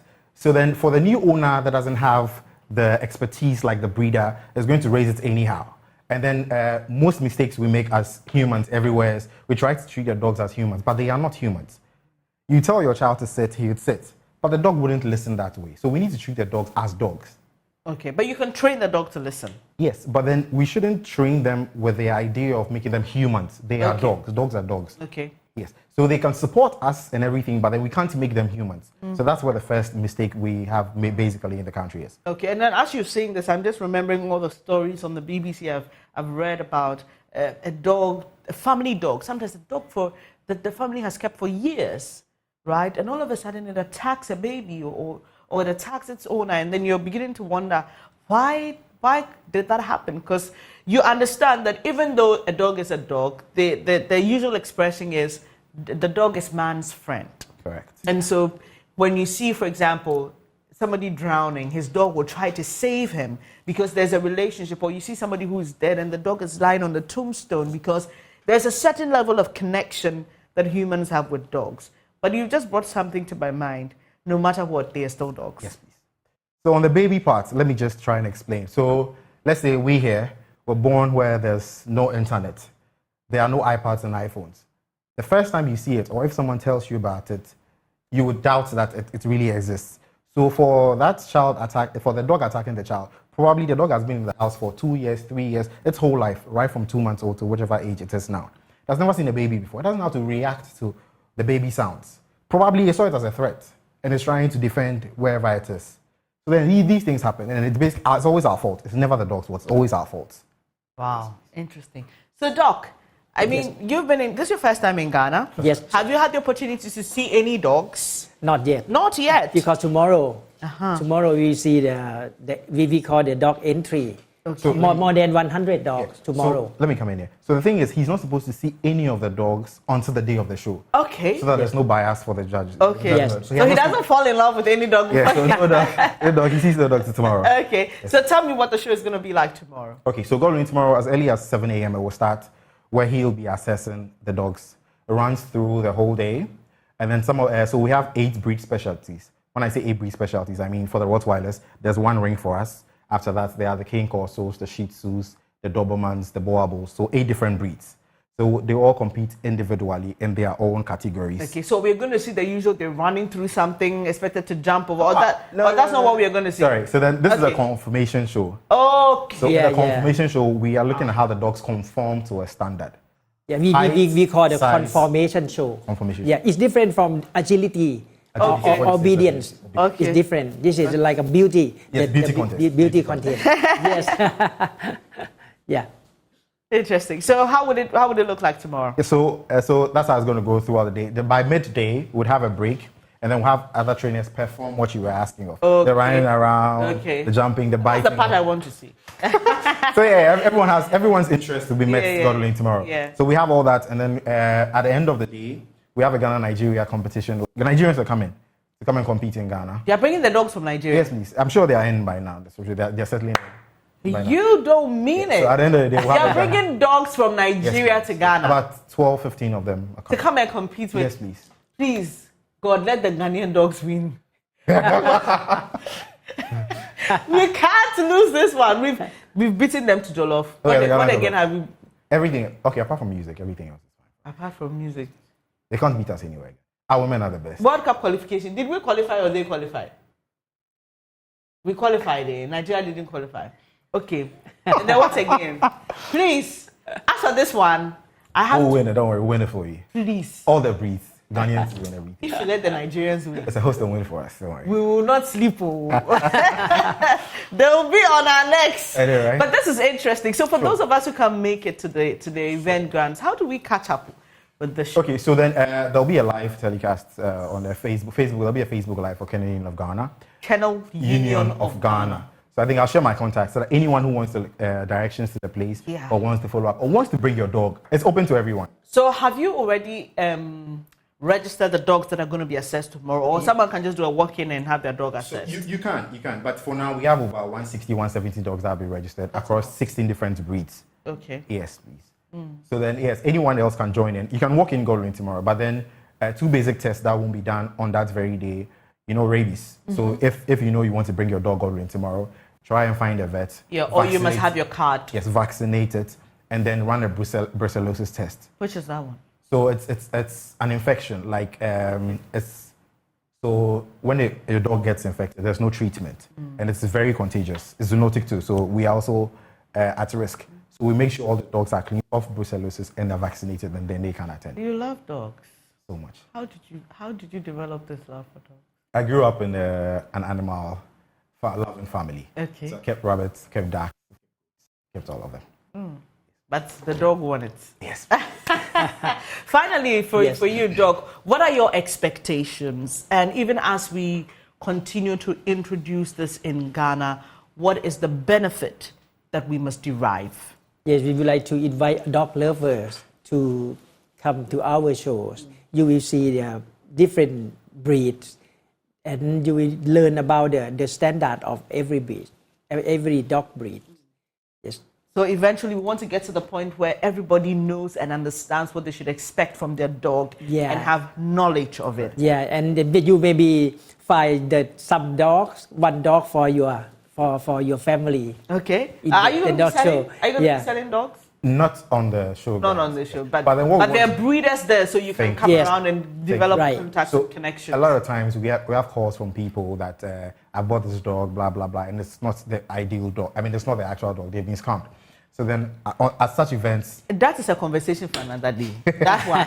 at such events, you're able to see what the breed should look like. Okay. And you meet the breed's breeders. Right. You can take their contacts. There'll be a lot of pet shops around. So anything dog related will be on the venue. Yeah. Wonderful. So it's happening tomorrow, where? Yes, please. Jowolu Astros Park. Okay. Yes, please. Right. But we can follow online Kennel Union of Ghana on Facebook. Thank you so much, Peter. Peter Vigilio Olympio is president of the Rottweiler Club of Ghana. And we also have Dr. Chakaran. Yes, Chakapan. Chakapan.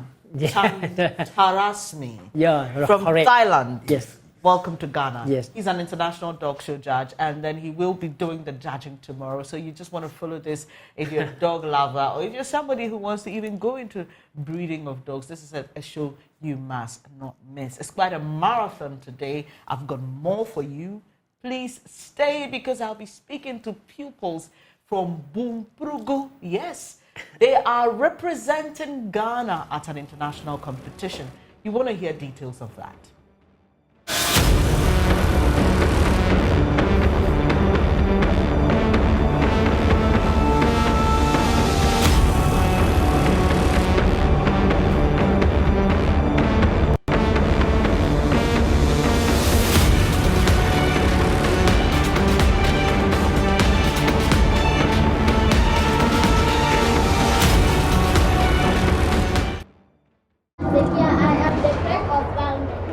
My name is Darko Promise. I am the MP from Bongo. My name is Boakye-Danquah. I am the Minister of State. My name is Nami Fash. I am the minority leader. My name is James Foste. I am the majority leader. My name is Kofieri Abraham. I am the president of the government. Honorable members of this house, good morning and welcome to today's proceedings. Head of Parliament, can we hear the proceedings for the day? Mr. Speaker, there is a motion standing in the name of the member of Parliament from Bukuku constituency. Honorable, can we hear you now? Mr. Speaker, I would like to know from the Minister of Road why the road from my constituency, Nakwaguri to Bukuku, is untied. After the Minister has done his task in his budget last summer, it will be tied. Mr. Speaker, this is a denial of our share of the national good. Honorable Minister of State, can we hear your response now? Mr. Speaker. Isn't that heartwarming? Some of you have seen that video of pupils of the Kingdom Star Academy in Bukuku having a mock parliament session, and it's interesting because I've got two of them here with me. The one who acted as speaker herself, Erica Yanda, and Infinity Moferi. They're here with me. How are you? Yeah. So Erica, you're the Speaker of Parliament. You know, she just whispered to me while that video was showing that she actually made a mistake because the Speaker is not supposed to stand. I like that you're learning. But why are you so interested in the mock Parliament? How does it make you feel when you act as a Speaker? Because the Speaker is the leader of the Parliament. Mm-hmm. Because I want to be the leader of Parliament. You want to be? I'm rooting for you, girl. Yeah. We need more women speakers. We've had only one, right? So there's space for you. So do you know how to become a Speaker of Parliament? Yes. Okay. So you're working towards it, right? Okay, let me come to you, Infinity. I love your name. What does Infinity mean? It means it has no end. Nice one. So, Infinity, what was your position in the mock parliament?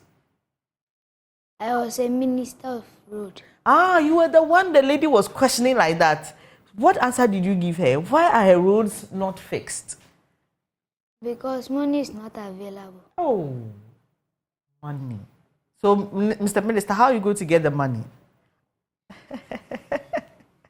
How are you going to get the money?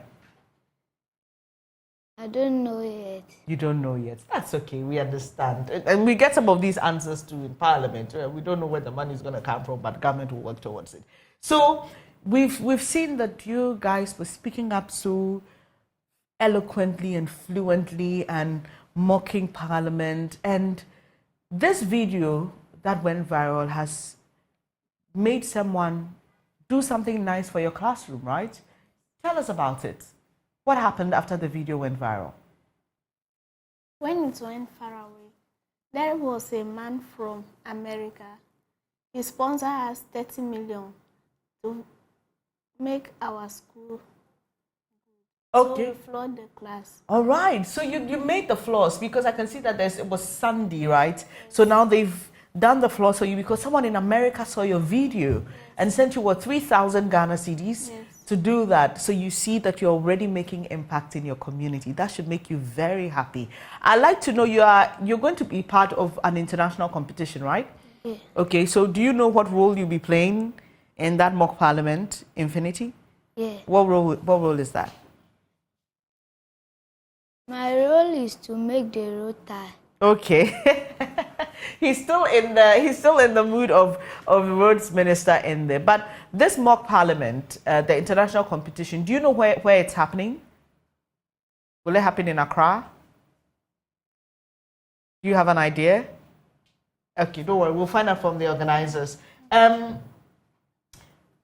You spoke a lot with even as a speaker, you were very forceful and all that. Do you watch parliamentary proceedings? How did you know how to act like parliamentarians, Erica?